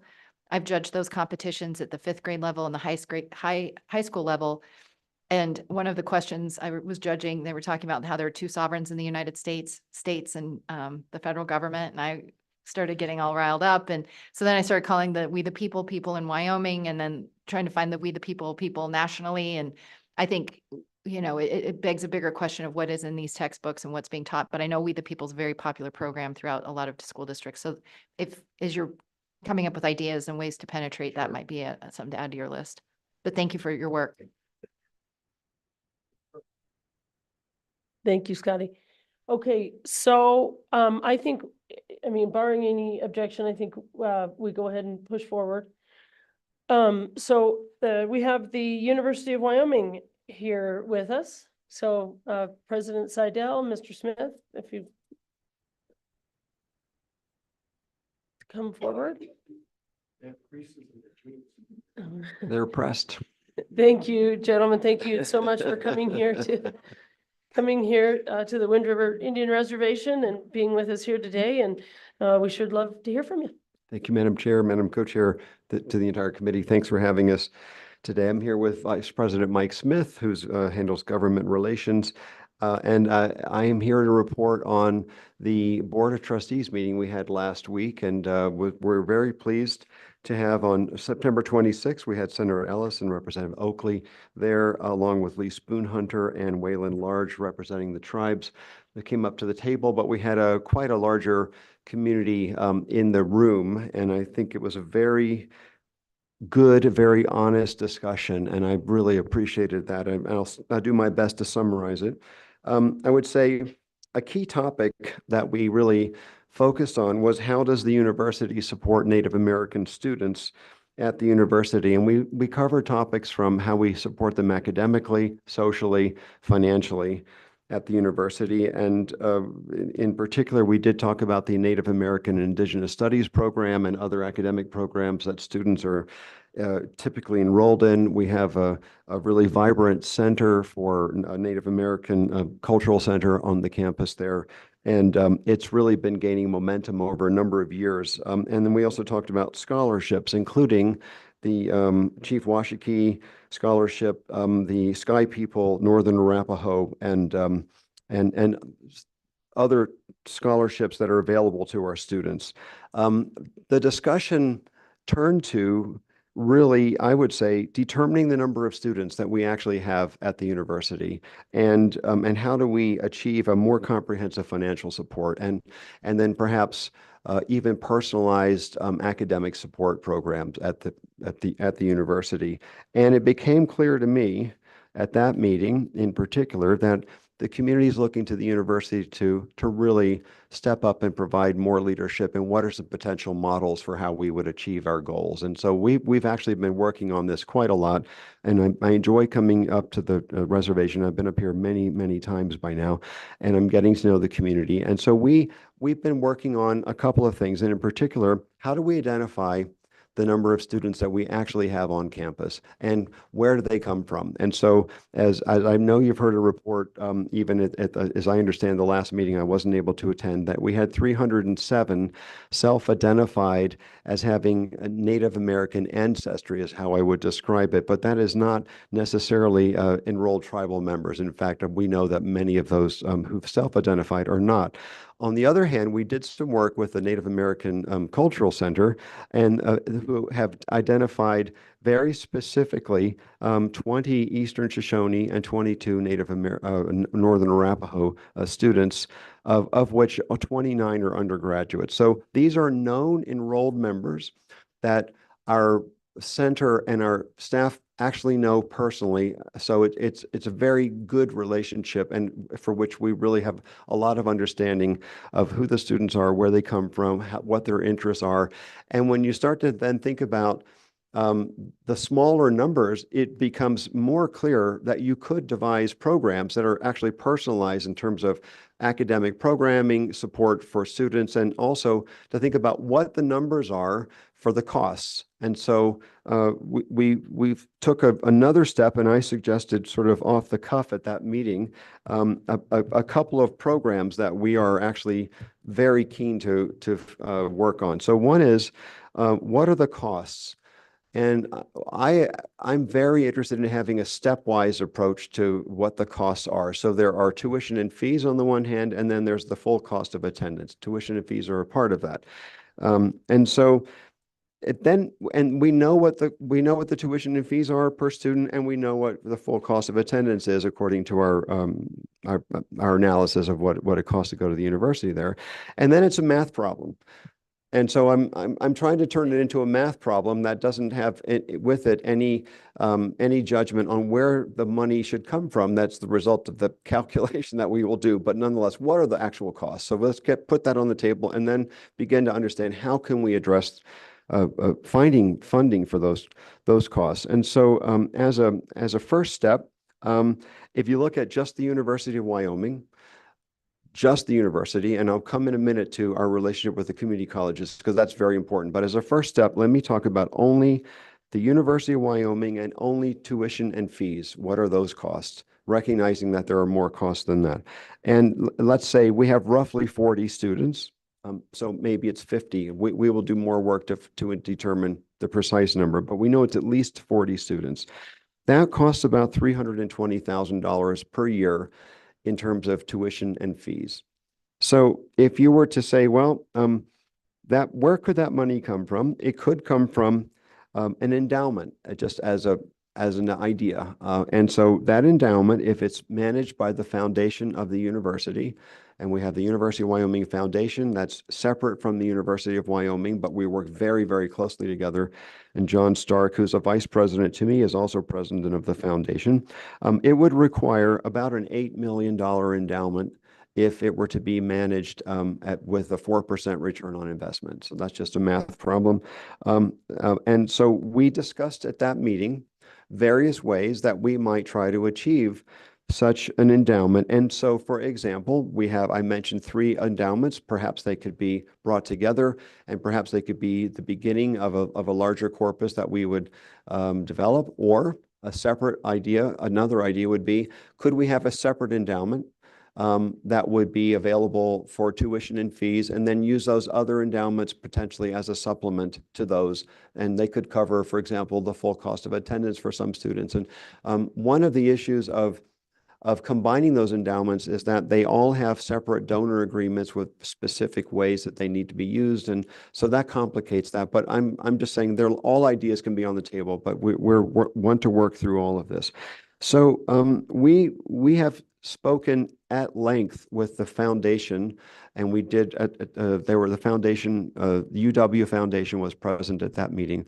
And they are very interested and have been active since I've been there, and certainly before, to help raise funds for such things. And they're eager to actually engage and to work even more diligently on this in the future as part of a campaign that we are in the process of proposing to the Board of Trustees. We have not yet done so, but we've been gearing up for this for a couple of years. So Native American scholarships are a part of what we would consider as part of a comprehensive campaign for the university.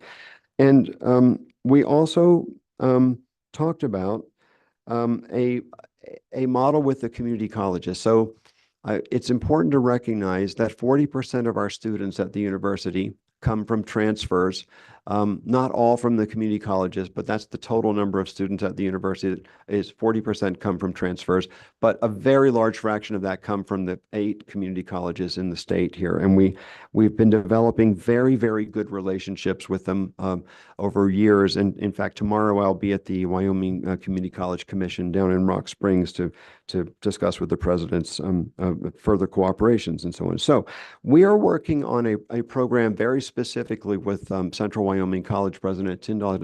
Is President Tyndall behind me here, but staff? Okay, right. So we've worked with President Tyndall and many staff on a cohort model that I'm actually quite a fan of. And so where we're trying to go with this in the coming year is to see if we could define a cohort of students who would come from the reservation to Central Wyoming College. And for those who wish to come to the University of Wyoming, we would try to identify them from the very beginning, not at the end of their community college career, but at the beginning. And we pioneered this with LCCC, Laramie County Community College, the idea that we have both co-admission and co-advising from the very beginning. And we're just starting this, have worked this out with Joe Schaefer, President Schaefer there. And we're trying to work on we are now working on a similar model with Central Wyoming College.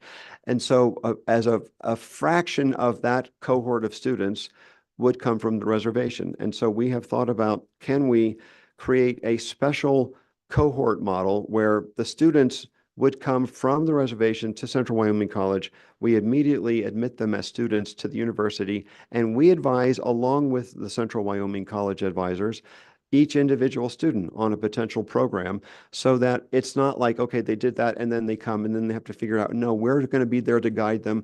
We think this will improve transfer rates, and we think it will improve student success. And for multiple reasons, one of which is that the students will know each other. They don't come individually, but they come with an already defined social network and support network. And so as I'm hopeful that we can roll this out in the next year, or perhaps a bit longer, but we're working on it. Now, I at that meeting last week, I also laid out what a cost model would look like for that. And this is getting into the much broader statewide picture, not just the university, but with the community colleges. So in the specific instance with Central Wyoming College, we would assume the first couple of cohorts would be small, but perhaps they could grow to as many as 20 students. And I don't know if this is the right number. It just seemed like a reasonable number to shoot for. So 20 students would come from the reservation once we get the full pipeline up and running. This would take some years probably. 20 students freshman year, they go to sophomore year, 20 more students come in, then it continues. 20 come to University of Wyoming, 20 come to the University of Wyoming, and then go from sophomore to senior, it means junior to senior year. So in total, that's 4 years, it's 80 students. And so, and the costs are different. The costs are lower at Central Wyoming College, but just looking again at tuition and fees at both university and at Central Wyoming College, I calculated, and I used to be able to do math. I'm not sure if in my administrative role I'm still capable, but if someone needs to check my math. I used to be a mathematician, actually. But in any case, I estimate it would be about $12.5 million for an endowment that would cover the costs of both the Central Wyoming Community College and the University of Wyoming, with a cohort that's fully populated of 80 students. So in the beginning, it would be less than that, but because it wouldn't be so many. So these are ideas, and I'm trying to be as concrete as I can to say, let's work it through and figure out, how do we refine this model? How do we find funding sources? How many students would it be in year 1 and year 2? But we can do that. And so we agreed at that meeting that we would create a small working group to work the numbers and make sure the assumptions are correct, and see what would be needed to make it work. And I'm excited about it. Thank you, President Seidel. I really do appreciate it. Again, not only you being here, but that meeting, I think in front of the trustees, it was an honor for us to be there. But we definitely, we came away feeling heard. And hopefully on behalf of the tribal communities here. And so we really appreciate it. Now I'm pleased with this direction. I'm really hearing the understanding of it, and UW taking an interest in leading the charge. And so we just really appreciate all of your work and partnership on this, and being here, and really some concrete ideas today, looking at those numbers. So I just think it's fantastic. Representative Chestik. Thank you, Madam Chairman, President Seidel. I apologize for not being able to attend that meeting last week. You scheduled it at the exact same moment I was teaching my one class of the semester, so I couldn't be there, but just luck of the draw. But so either $8 million for UW or $12 million for a joint program. And I love joint programs. I love the cooperation between the community colleges and the UW. I think that's a fantastic idea.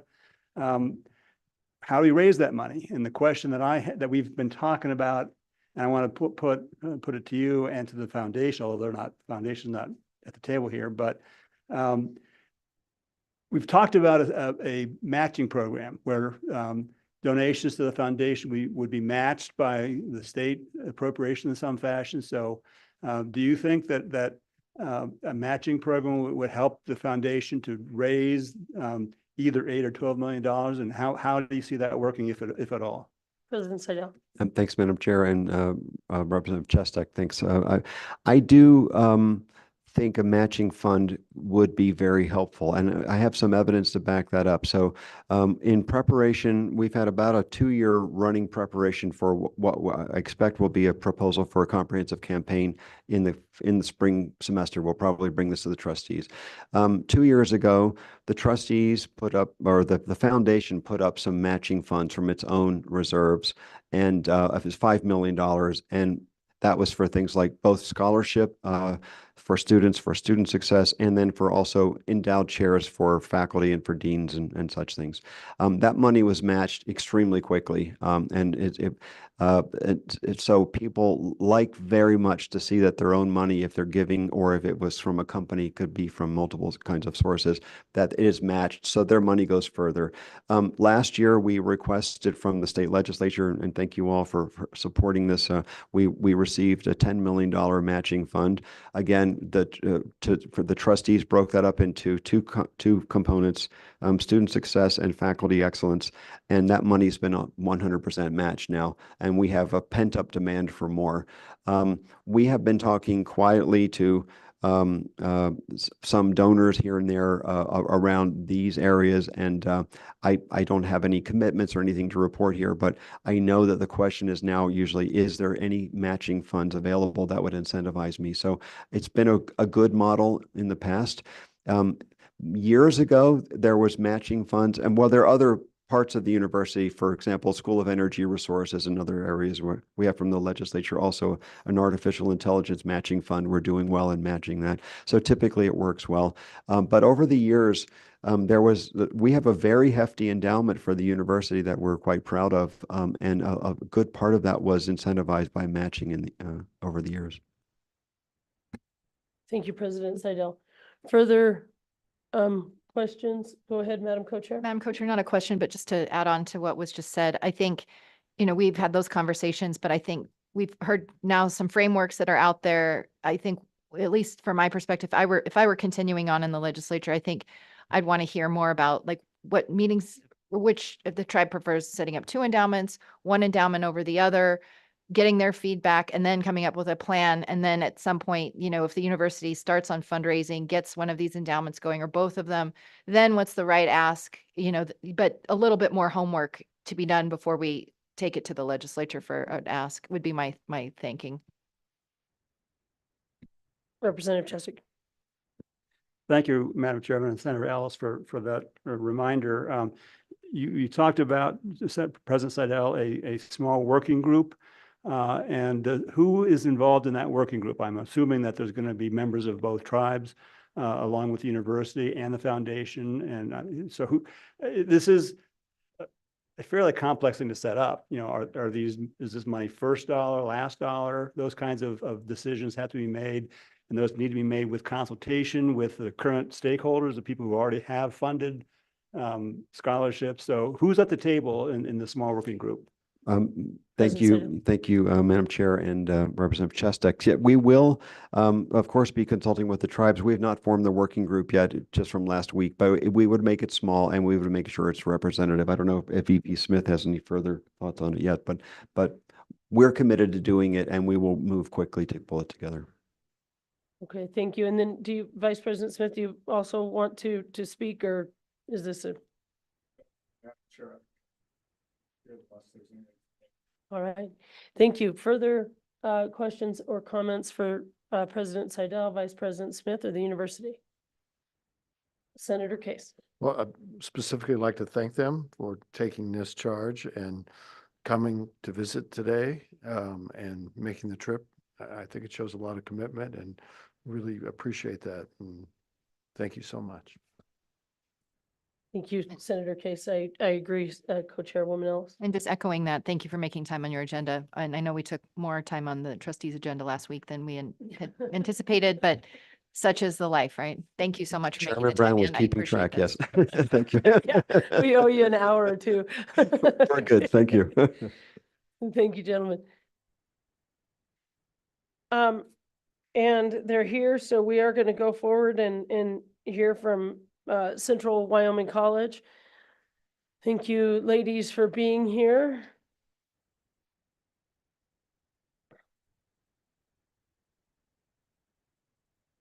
It is officially good afternoon now. Sorry about that. Thank you for your patience. If you would introduce yourself and go ahead. Good afternoon. My name is Corlina Daly. I'm the Vice President for Student Affairs at CWC. And good afternoon, Chair Oakley, Ellis, and members of the committee. I'm Kathy Wells. I am the Academic Vice President at CWC. Wonderful. We have great things to report for you this year. It has gotten off to a great start. We're seeing increased enrollments in our bachelor's programs, so that is continuing to grow, especially in our tribal leadership. Those enrollments have doubled, more than doubled over this year. So we're very excited to see that progress. One of the topics that we had met about before was our Hathaway student progress. This semester, we're continuing to see the same trend. We're about the same percentage of our overall population are receiving Hathaway as are enrolled members. So that's really good news. We're not seeing a drop there. And overall enrollment is increasing among our tribal students. That progress is really, we're very proud of that. It is something that it takes a village, and we are reliant on community partners. We work very closely with the tribes. We have increased our staffing members that are tribal to try to increase our better services for our students. And that seems to be paying off. We're very excited about what President Seidel was just visiting about. We have had conversations about co-advising. It is always our intention to ease transitions. We have a small school, so it can be a small fish going to a large pond when they go to the university. So they do expect high levels of service. And so we are committed to continuing to serve those students. Even once they move on, they continue to call us. So we want to do as much as we can to partner with the university to maintain that level of service as they move through all of their educational levels, because we're seeing more and more students interested in doing that. We want to make sure that that partnership will continue. It does cost money. I will say that it is important for us to be able to provide scholarships for students who are not just enrolled in our local tribes. We have a lot of students who are residents of Wind River who are not enrolled locally. So we are still their community college. University is still their university. So just to add a little bit of an element to that conversation about potentially future funding for what might come down the pike later on. I'll let Dr. Wells continue. Thank you, Vice President Daly. Go ahead, Dr. Wells. Thank you, Chair Oakley and committee members. There are some really exciting things happening at CWC from an academic perspective that will help us more directly serve the needs of the reservation and our tribal partners. We are getting ready to launch the Recompete grant in partnership with the Wind River Development Fund. This is a grant that was awarded from the EDA, and CWC is a co-recipient of funding from that grant, specifically targeting the ability to provide education to adults who are underemployed or unemployed. So that is a very exciting opportunity for us. All of that education and training will occur on the reservation. So we are in the process of finalizing some pretty significant partnerships with individuals on the reservation and organizations to help us deliver that education. The other aspect of community partnerships that always happens for us in the fall is our fall advisory committees, council meetings, where we meet with members of business and industry and employers of our graduates, whether they graduate from CWC and enter the workforce, or they go on to the University of Wyoming and other places and then come back to our community to work. We get information from those community partners on the quality of our programming. Did our graduates meet your expectations for employers? And they also help us ensure that our curriculum is current and relevant for the jobs that they are looking to hire employees for. And that takes great partnerships with our community. So we're getting ready to have those conversations with our community partners the end of October. We do have those conversations with business, industry, and employers twice a year, but our really big kickoff for that is in October. So we're very excited to see that happening.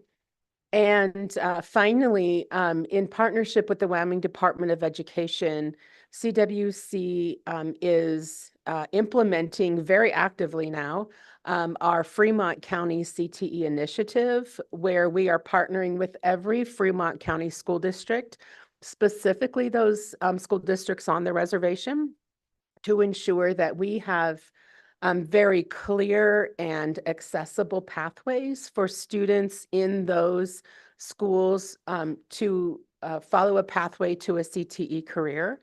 And we're very excited about the conversations we've been having with those school districts so that those students can stay energized through their high school career, graduate, and continue their education to finish a program that puts them into the workforce very quickly. That will provide a pretty significant and livable wage for themselves and their families. So that is another exciting project that we are just really deep into now with this semester. And we will launch a number of those initiatives in the spring with the school districts, but significant impacts beginning this coming fall academic year with those high schools. Thank you. Thank you, Dr. Wells. And thank you for the, I know you hurried through it, a lot of information there. You guys are up to great things as usual, and we appreciate that. Questions or comments for CWC? All right, seeing none. Thank you. We do appreciate you being here and your work. Well, they do a fantastic job. Yes. All right. So public comment, anybody on any higher education topics? Anyone? Going once, going twice. Well, good. And look at that. Got right now, right on schedule. Yeah, 12:31. So we will be in recess for the lunch hour until 1:30. Madam Chairman. Oh, Senator Barlow. So Madam Chairman, with the assistance of Lily Sharp, we have sandwiches and chips and food for everybody. And we're going to set it up for everybody. Everybody, I think there'll be plenty, don't we think? Well, there'll be plenty. It's just Subway sandwiches and that. And we thought maybe a picnic out underneath the gazebo or out there if those that want to join us. So that's on us. Join us for our last meeting for our two co-chairs and celebrating and thanking them for their service. Join us for lunch if you're so inclined. Thank you, Senator Barlow.